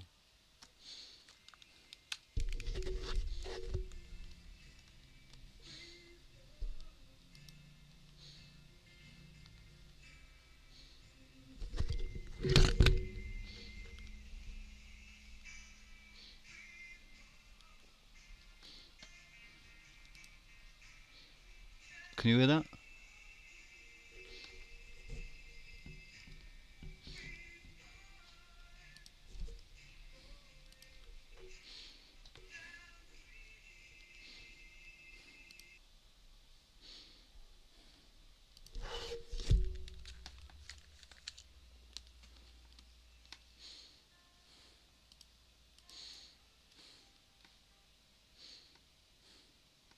I'll work it out.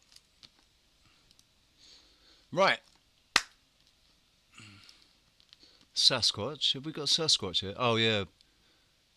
We need Sasquatch. Huh. Yeah. So, I'll jump in the chat room.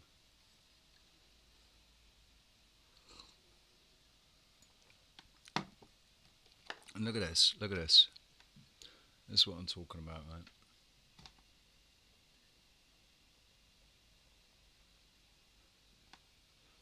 That's not ordinary skin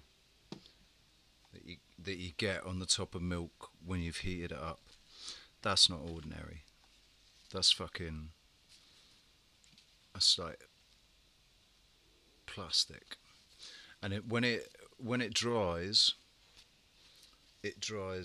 rock solid.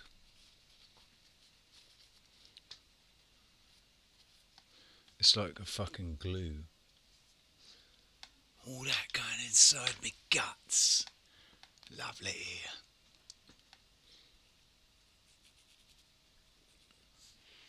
So,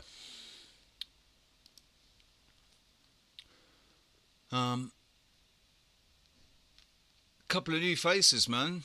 Sergeant Bun Bun. You're new to my channel, I think. Was it that short that I made? Brought you over here.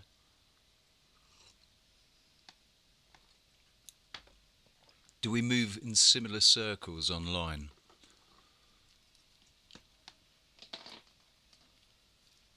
And India, how are you doing? Good to see you. Really good to see you, babe. Okay, now, there we go. That's what I should have done, isn't it? Bloody idiot.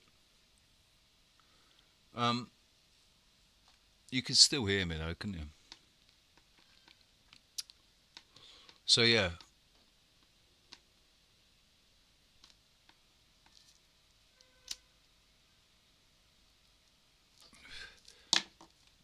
Just to remind everybody, I'm kind of massively dependent on generosity of people that are supporting my channel, and it's time. I need to put out, this is why I'm trying to do more live streams and stuff, and pointing out my musical talents and the fact that that should be what I'm doing. I'm a professional musician, I'm a professional singer, and I'm being stopped from being able to do that here. That's my line of work, that's my bread and butter. It's my, that's who I am, man. That's who I've always been. Richie the musician, Richie the guitarist, Richie the singer.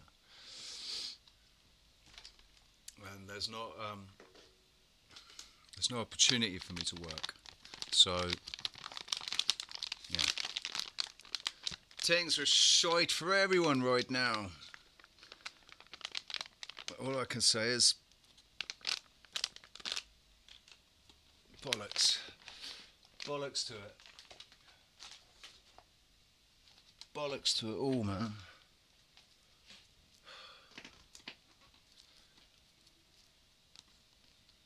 Smash that like, yes please. Crypto Alchemist, how you doing, buddy? You alright? I can't do, I don't know how to have guests on OBS, I'm afraid. I can only do it on StreamYard. That's the one good thing about StreamYard. You don't have the same control over the camera, and you can't do the same thing with the text, and you can't put as many windows on the, you can't do any of this stuff that I can do on here, but you can invite guests in really easy. And it's everything's done for you. All you've got to do is just load up the things. Location in general, whose location? My location. Or your location?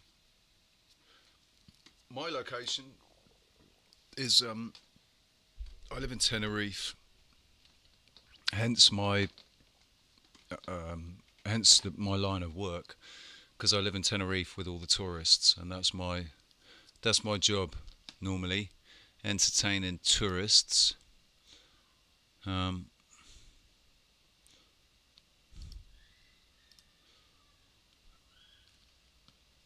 So yeah. Oh look, I just found my, and this is my digital buskin. It's my digital buskin scene.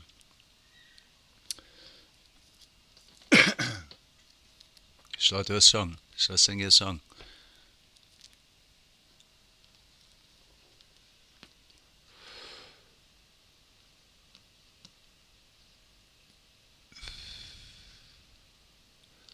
Ba-bum bum, ba-bum bum, ba-bum bum, ba-bum bum, bum bum ba-da-ba-da, ba-ba-bum ba-da-ba-da, bum bum, ba-bum bum, da-da-da.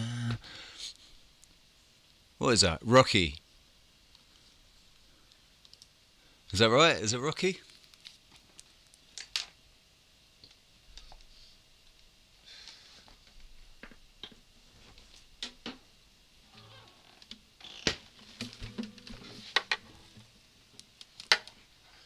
So I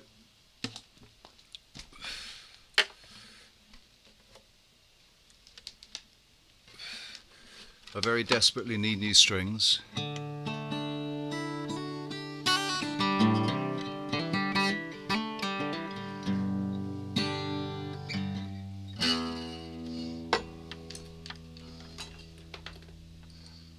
I very badly need new strings. Let me just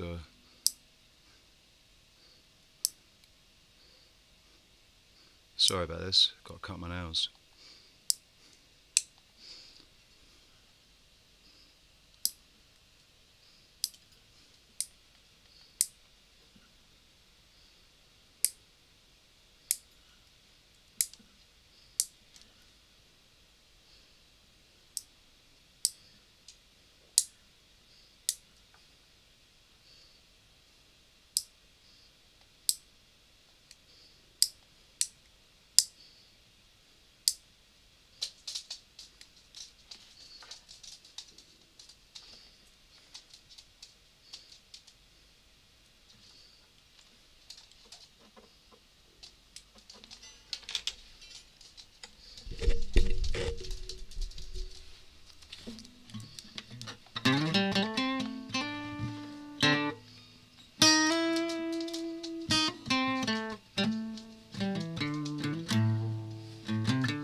There's an echo in it. Well, it's a very slight delay, not an echo. There's a slight delay.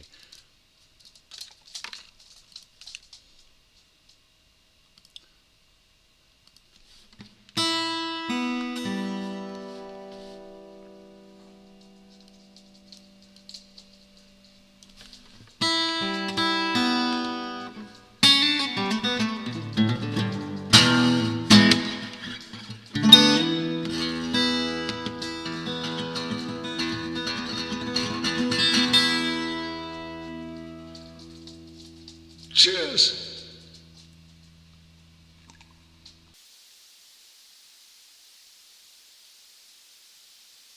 Fabio, is it Fabio? Fabio, you're back.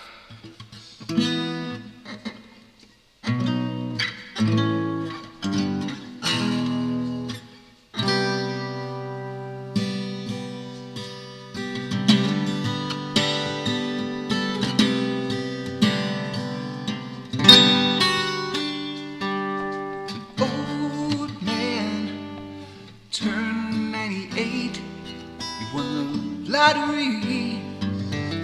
Like the next day. Chardonnay.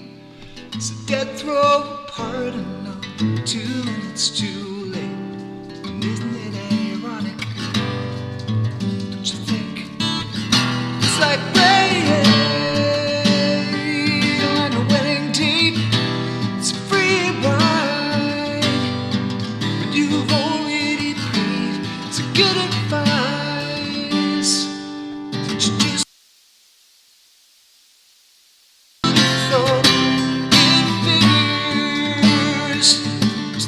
safe, was afraid to fly. He packed a suitcase and he kissed his kids goodbye.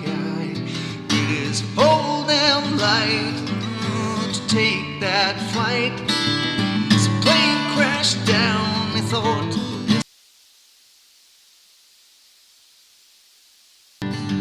Don't you think? It's like rain and a waiting deep. It's a free ride, but you've already paid. It's good advice that you just didn't take. And who would have thought it figures? It's a funny way of helping you out when you think everything's gone wrong, and then it goes up your face. Oh, it's a funny way. Get it, and everything blows up in your face.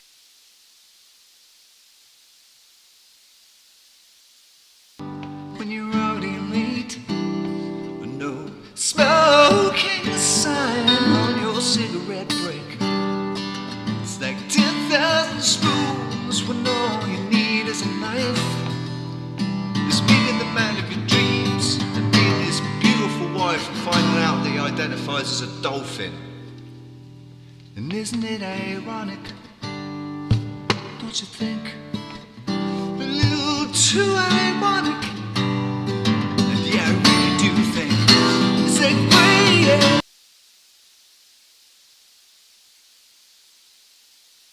Right, yeah, well, you've already paid. It's good advice that you just didn't take. And who would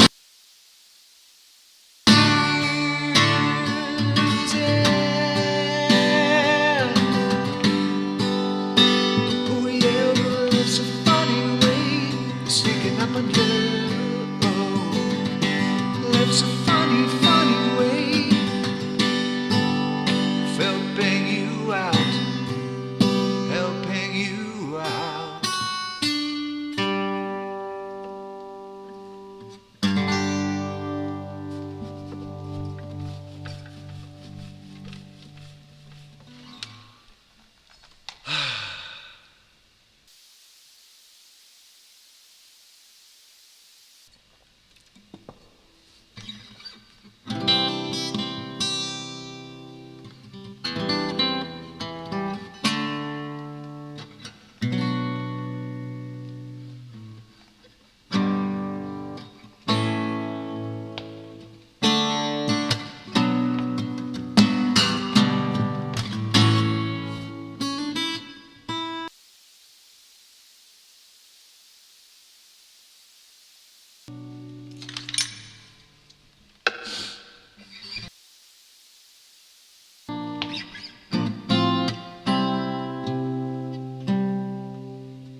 And she's a good girl. She loves mama, loves Jesus, and mama too. She's a good girl. She's crazy about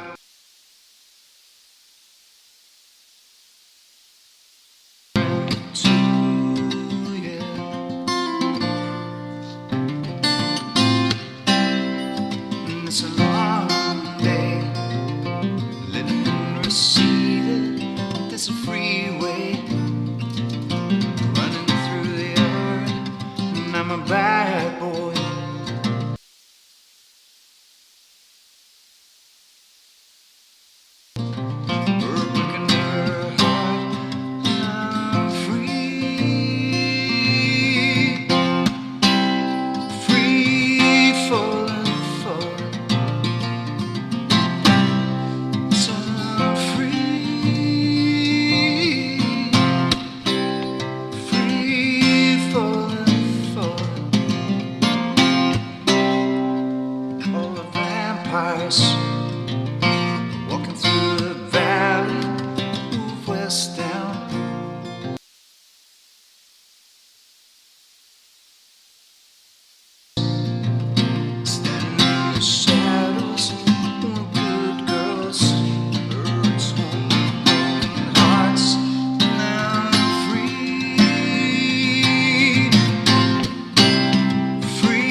the sky. What a free fall. Out to nothing. Gonna leave this world, oh well now. Free falling, falling. Sound free, yeah.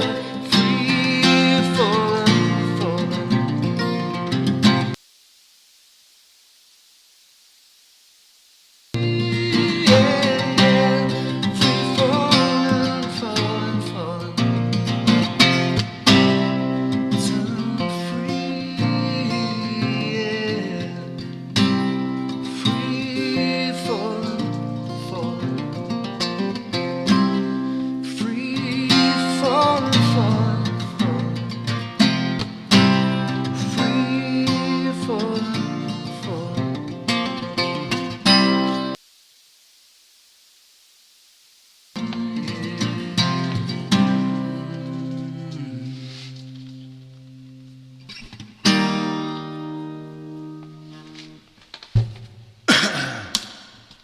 You have a big headache coming up. Oh, is that because of the whiskey?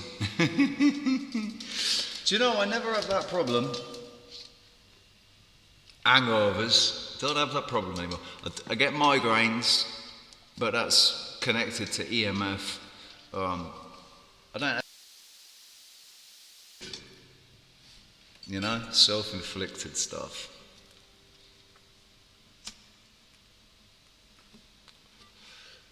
But if it's not self-inflicted and you're just suffering, I sympathise. I absolutely sympathise.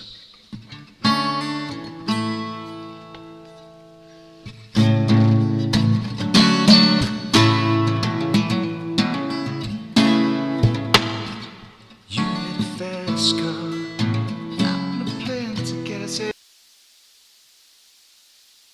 Now it's the and I'm money I wanted to drive too far. Just cross the border and into the city. You and I could both get jobs. Try to see what it means to be living.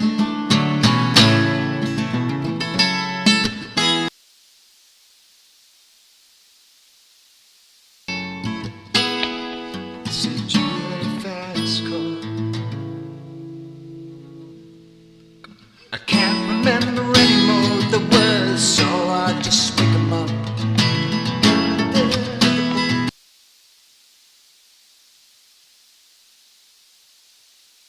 Mine got no busy going nowhere. Let's go, keep on driving.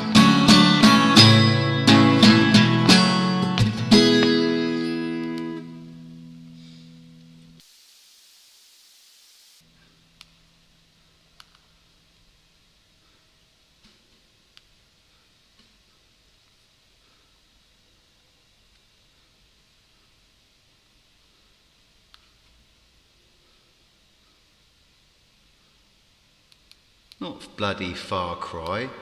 Fast car.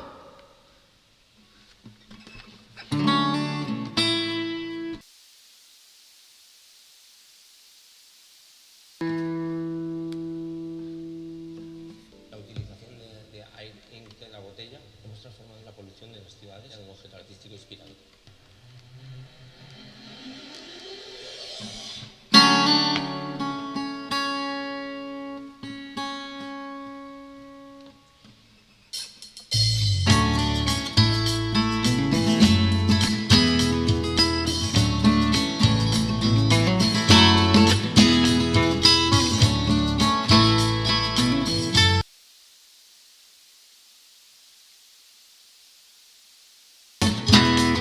Said you had a fast car, and I wanted to get to anywhere.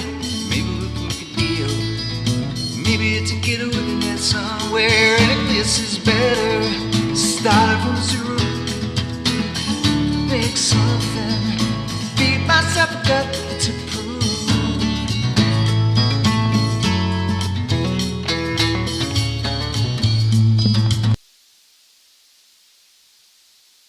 Fast car.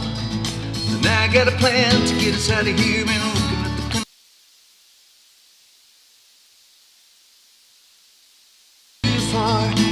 cross the border into the city.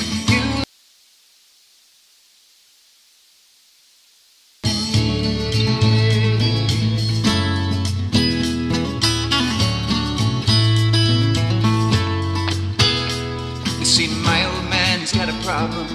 He lives with a bottle of like this. My mama went off, she left him. She wanted more from life than he could give. Said somebody's gotta take care of him. I quit school, that's what I did.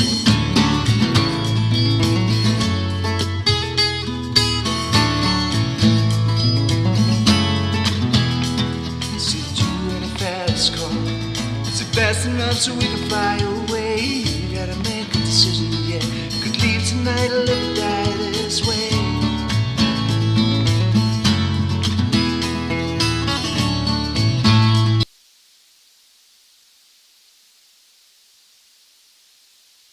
Speeding so fast, I felt like I was drunk. See the lights lay out before us, and you're off the mess with around my shore. And and a feeling that I belong. A feeling like I could be someone, be someone, be someone.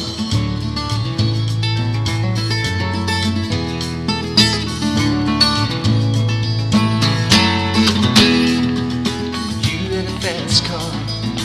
Go cruising to entertain ourselves. You still ain't got a job. Boy, I know things will get better. I'll find work and I'll get promoted. Move out of the shelter, buy a big house and live in the suburbs.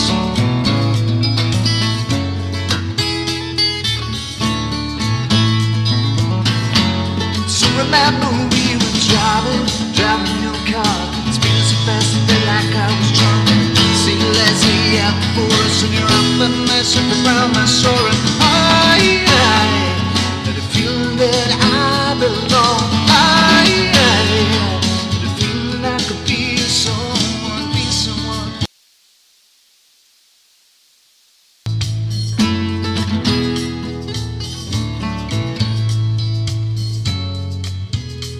Sitting in this car. And I got a job that pays all our bills. You stay there drinking late at the bar. See more of your friends than you do with your kids. You always hope for better. So maybe together you and me would find it. I ain't got no place, ain't going nowhere. Take your fast car, keep on driving.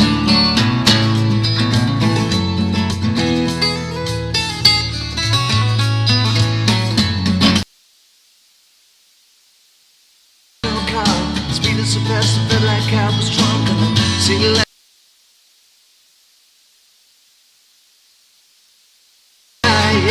And a feeling that I belong. The feeling I could be someone, be someone, be someone.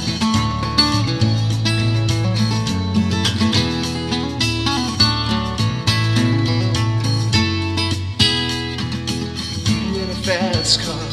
Is it fast enough so you can fly away? You gotta make a decision.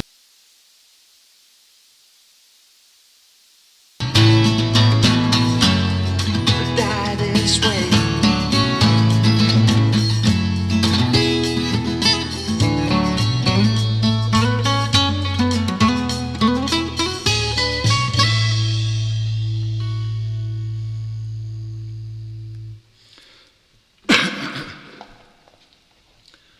There we go, look.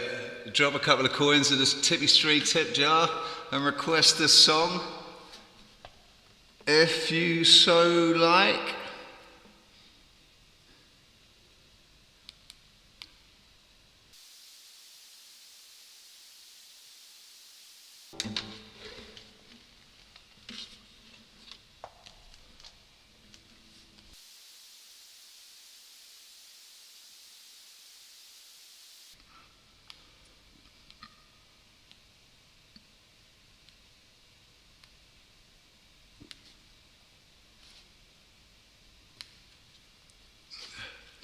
Elige tu seguro de salud con Mafre, la aseguradora de confianza. Oh, yeah. Descubre las nuevas leyes gourmet inspiradas en las creaciones del chef Quique da Costa.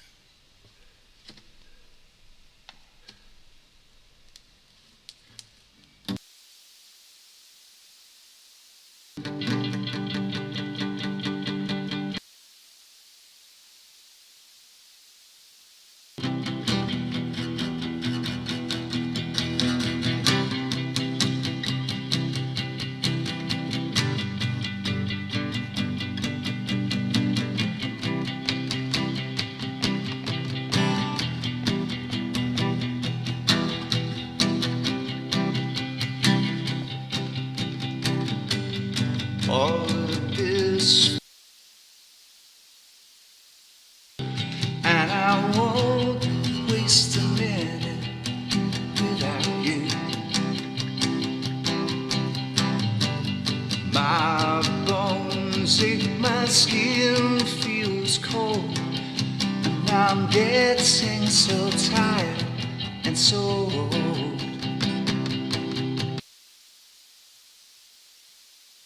Anger swells in my guts, and I won't feel these slices, these cuts. I want so much to open your eyes, 'cause I need you to look into mine. Tell me,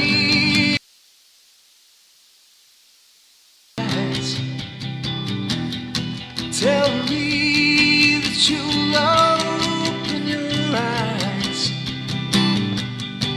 Tell me that you'll open your eyes.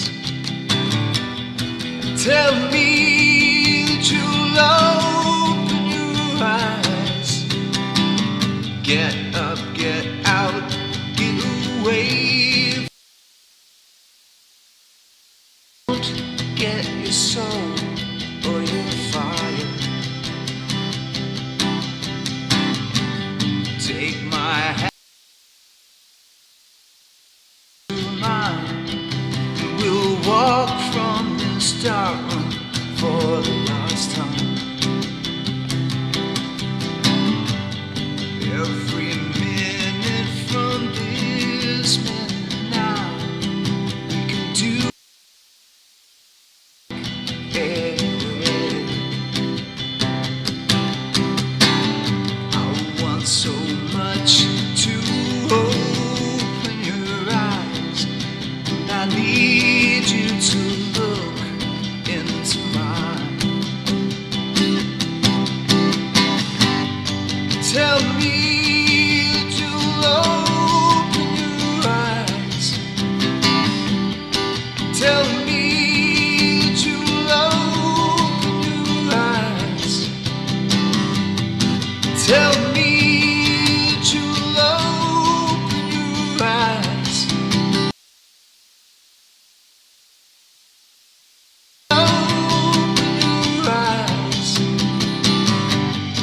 Tell me that you'll open your eyes. Tell me that you'll open your eyes. Tell me that you'll open your eyes. Tell me that you'll open your eyes.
true, and I won't waste a minute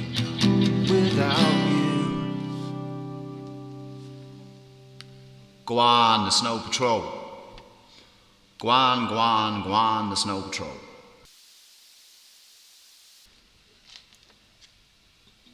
I'm going to pop into the chat room.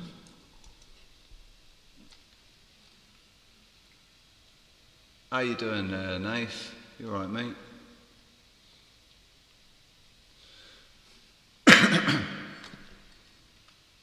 Holistic media out 432 tuned, so check out our channel.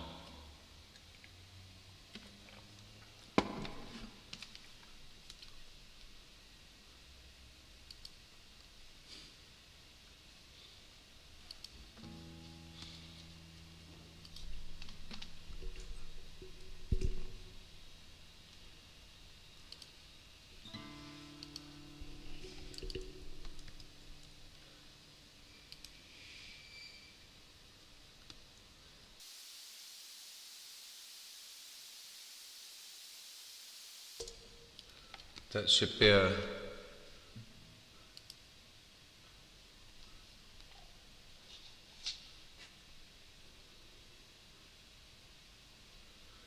a link to your channel there, India. I'm just checking that it's working.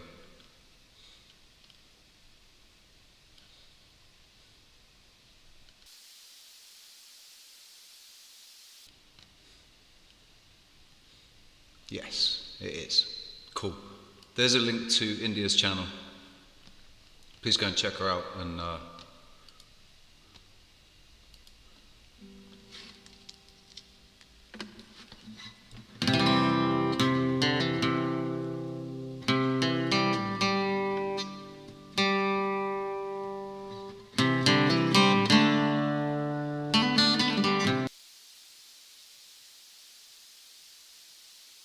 is that just a polite way of saying that I'm always singing a little bit flat? But honestly, if I don't bother, I just tune it by ear without using a tuner. When I set it, I'm always a little bit flat, and I wonder if I am naturally tuned to 432, and then constantly having to tweak it up a little bit.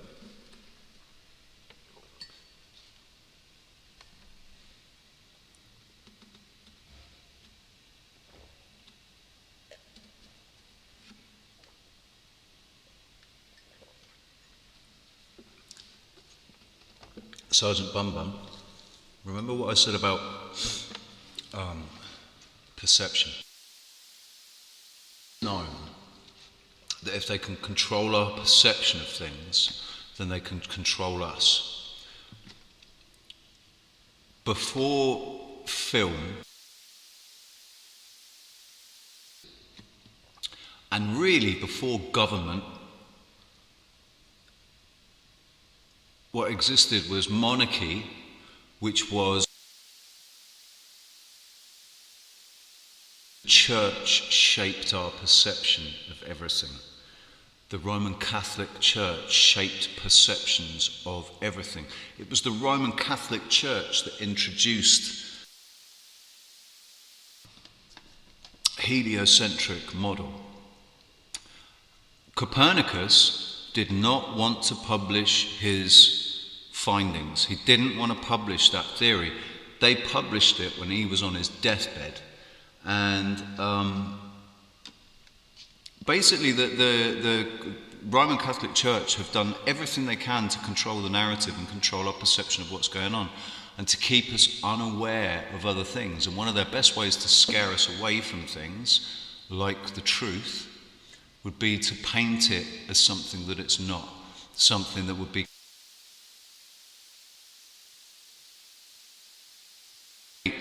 this paradigm of good and evil.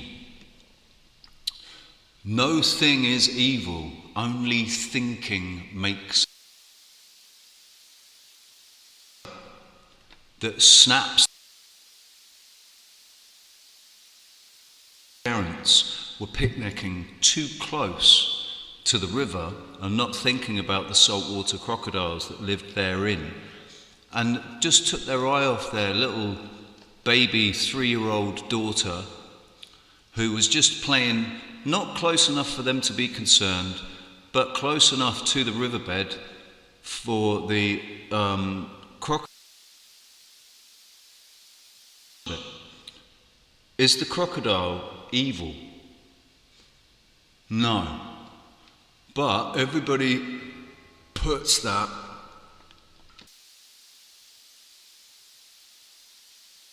like it's a demonic prehistoric creature from hell, and it. So when you say that, you know, when you say hell and the devil, hell is a state of mind that only exists here on this earth, in this condition, in the condition that we're in. That's the only place that hell exists, is in our minds. That's the only place it exists, because it's the only place that it's been given room to the idea of hell has been fuel to expand and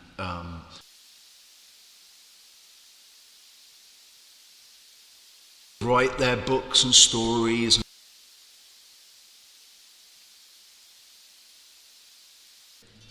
And back in 2015, I did a very large acid, very large dose of acid, and I went to hell for around 4 or 5 hours. I was in hell, and while I was there, it was a version of hell. It was a version of hell that was constructed from my perception and my ability to feel other people, to feel other people's emotions, and to hear their thoughts and stuff.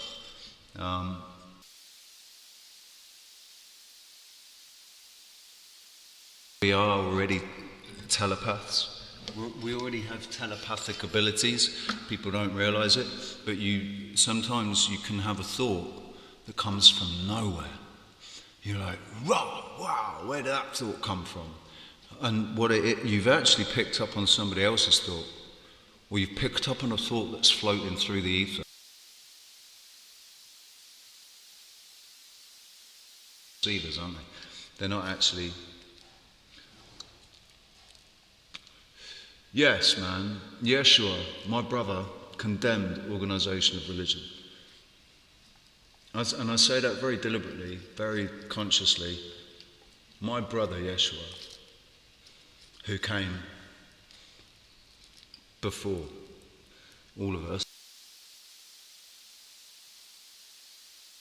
and told all of us, right? But I also put a lot of stock into Jason Breshears'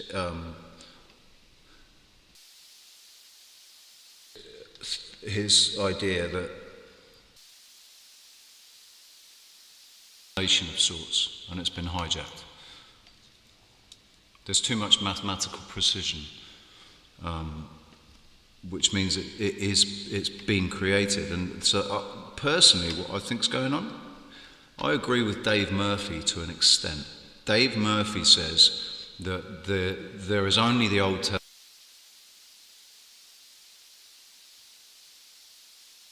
as a story that hasn't been finished. It's a story that was started but never finished. And I say, yeah, right now we're finishing it. Because it's a bullshit story. It's a narrative that was implanted. And it needs to run its course. This narrative needs to run its course. It's very firmly embedded into our consciousness. So this narrative has to run its course, and it's a biblical narrative. Revelations, in my Francis Bacon had something to do with Revelations being added to the King James Bible. And it wasn't written by John. John 1 and John 2 There's only one John, and it's not the same. It's not the same person. All right, John that wrote his gospel, the Gospel of John, and John that wrote Revelation. So two different people.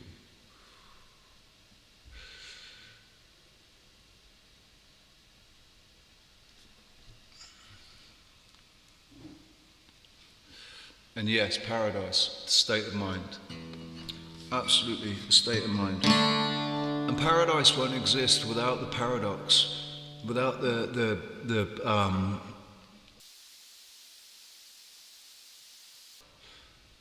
really, in this realm, polarity is everything in this realm at the moment, in this iteration of this realm. North and south. Except, I mean, there's north, south, east and west, isn't there? So let's forget about compass points and let's just say positive and negative. Positive and negative, because this is an electromagnetic realm, positive and negative charge. And what they've done is they've completely disconnected us from the truth of the information, and they've changed our perception of value. They've changed our perception of ourselves and each other. They've changed they've molded and crafted our perception of government. There's so much in the language that we use where we cast spells constantly when we're spelling, especially when we're writing things to each other.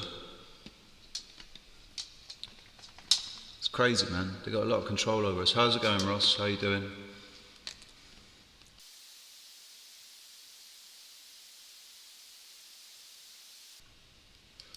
Oh, I've still got that bloody echo on my voice, haven't I? Have a listen. Can I still hear? Yeah, I've still got that fucking echo. You don't drink alcohol. I thought you were on the whiskey. Where's your headache coming from? You see, you're going to have a bad headache.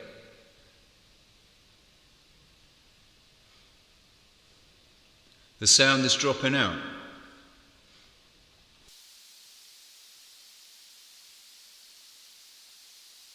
What's going on with that then? Why does the sound keep dropping out like that? That's not good.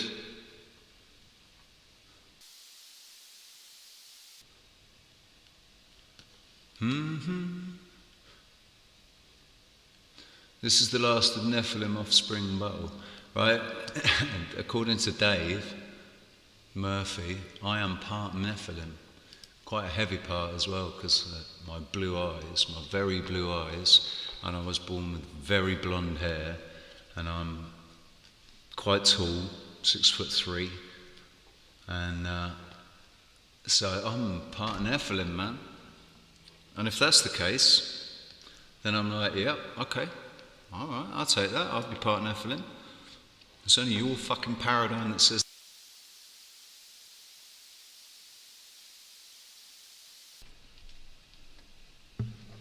Whoop. Let's sort that out. Hang on a sec.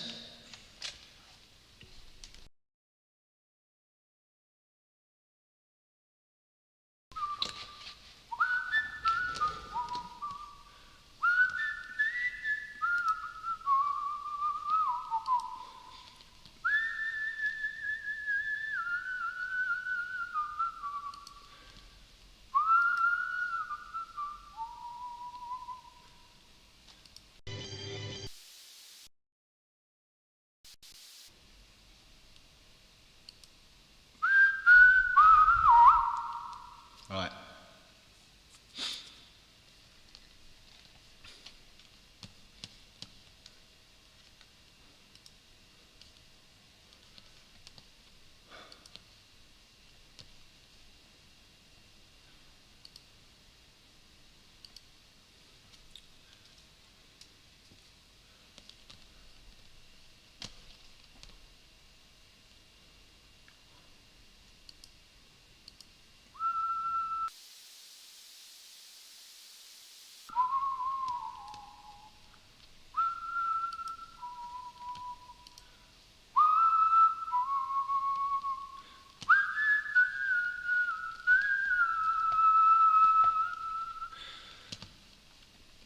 Who wants to hear that live? Because obviously I've already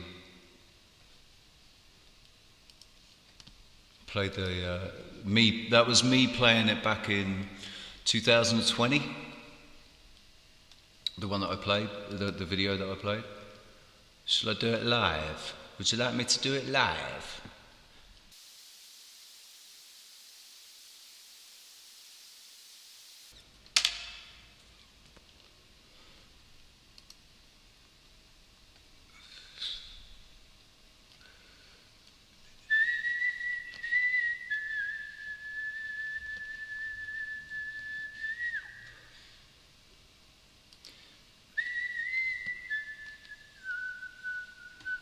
Sorry, I'm just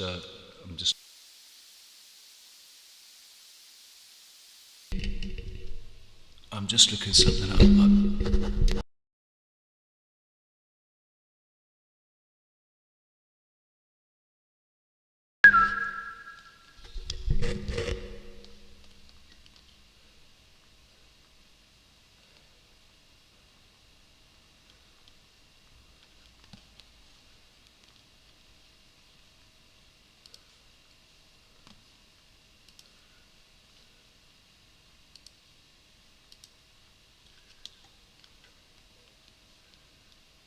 We got sex chat on again.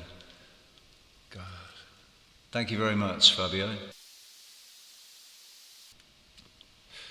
I don't know why my... Oh, actually, maybe I do.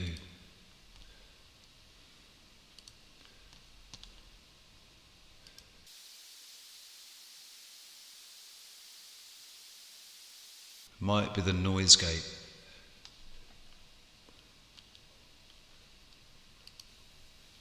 Turn off the echo.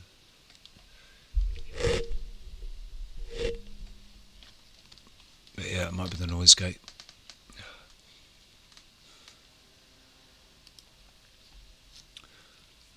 Right. Boys and girls. How long have I been going?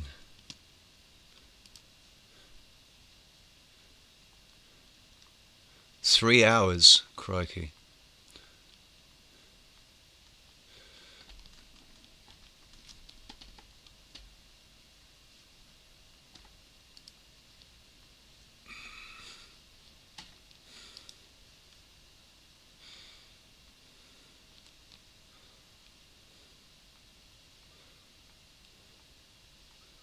Right. Yeah, don't worry, I've hidden them.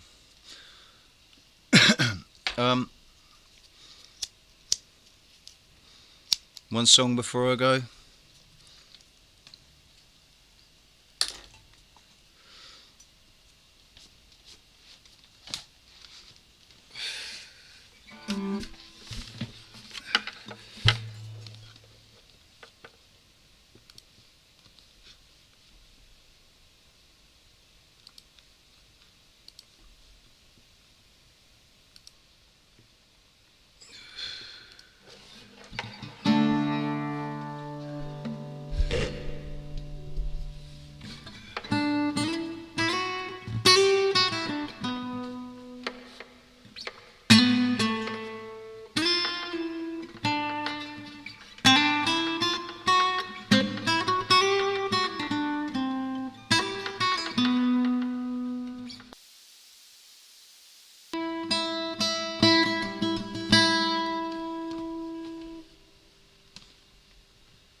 I don't know why it's doing that. I don't know why it keeps cutting out.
I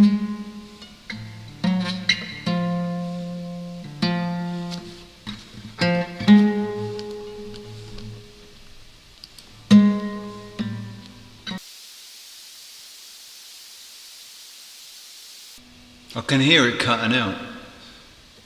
It makes this funny hissing noise.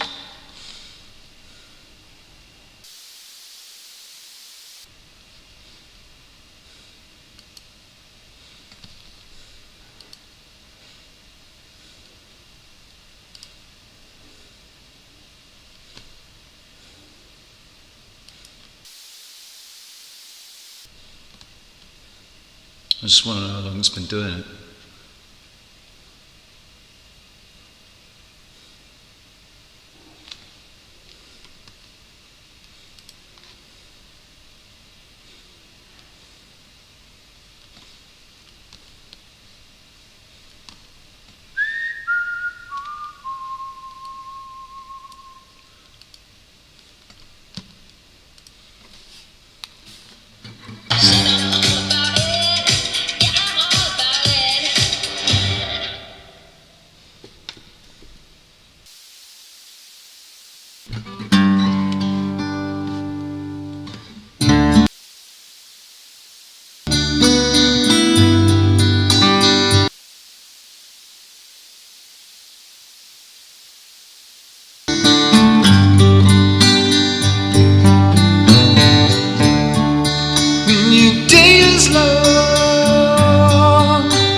Everything's wrong.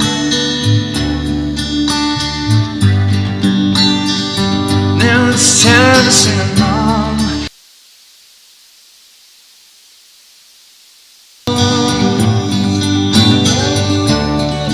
If you feel like it,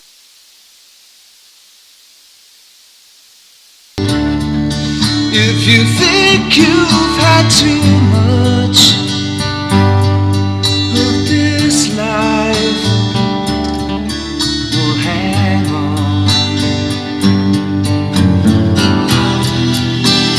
Everybody hurts.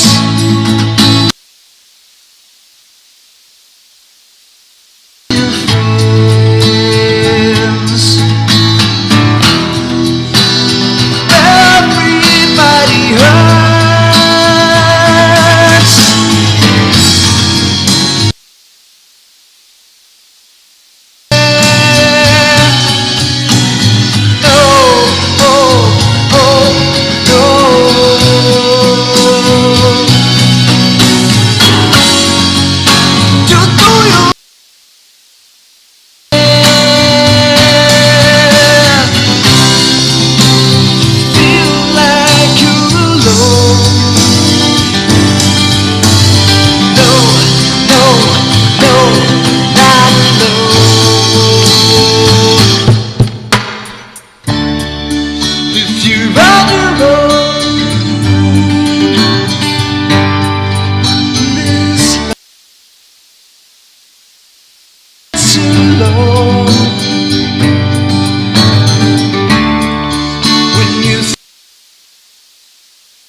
Jason, ladies and gents. I do apologise for every time the microphone cut out.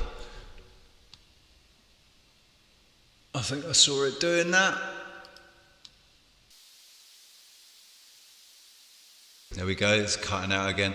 All the more reason for some wealthy, generous, benevolent person to donate enough money for me to be able to replace my equipment that was stolen 2.5 years ago at the start of the lockdown when I was made homeless and put me out of business, essentially. I jump in the chat room. Catherine, how you doing? Good to see you. Yeah, Gremlin's definitely messing.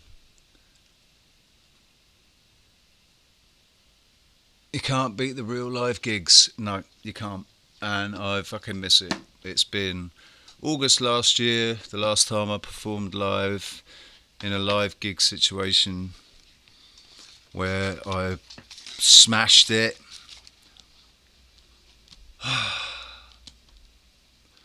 I'll tell you what. Hang on, I need to do something first.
Right, good evening, ladies and gentlemen.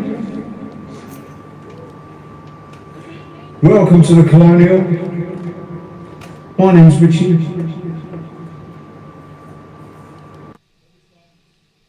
Hey? I don't know. I might start with my brand new song.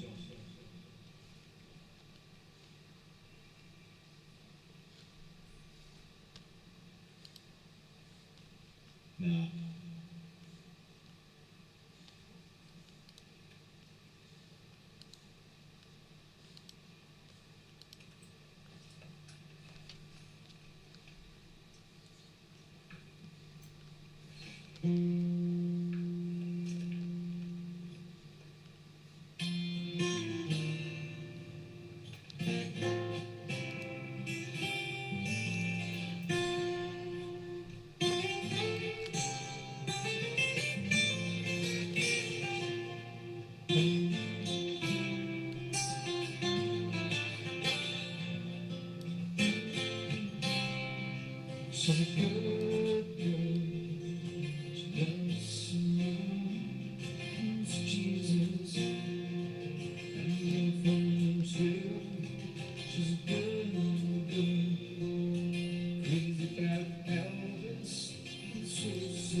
There we go. I thought I'd start with Mr. I was going to say John Mayer, but it's not. It's Tom Petty.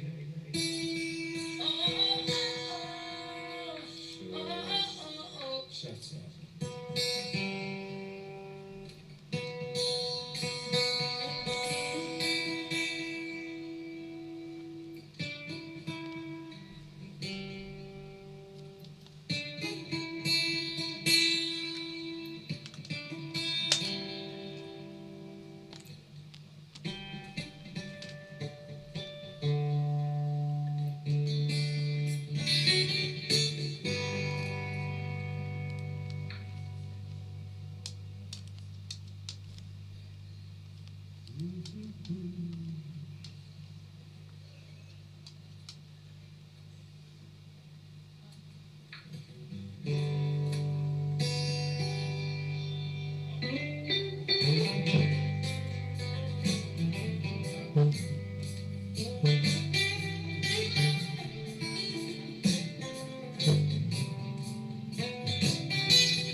ain't twice as good, and it can't sustain.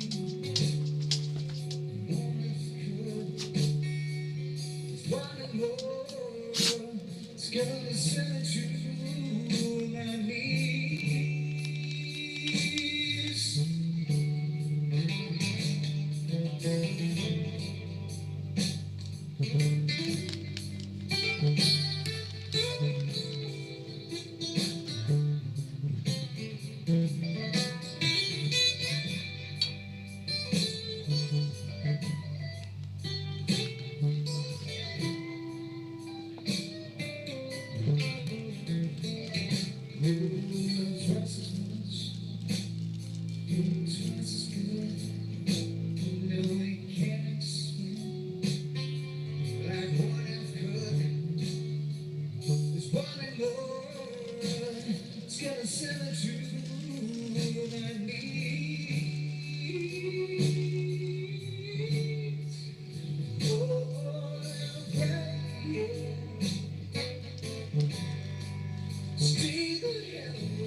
That's John Mayer.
Right, ladies and gents, boys and girls, I'm gonna take the dogs out for a walk and stuff. So I'm gonna bring this one to an end, and then I'm gonna come back because I want to read. We're gonna chapter 7. I want to read chapter 7. So I'm gonna be back in about half an hour or so. I don't know, about 6, between 6 and 7. I'm gonna be back with chapter 7, the Children of the Sun. So thank you very much. Thank you very much for being here, and I will see you all in a short bit of time.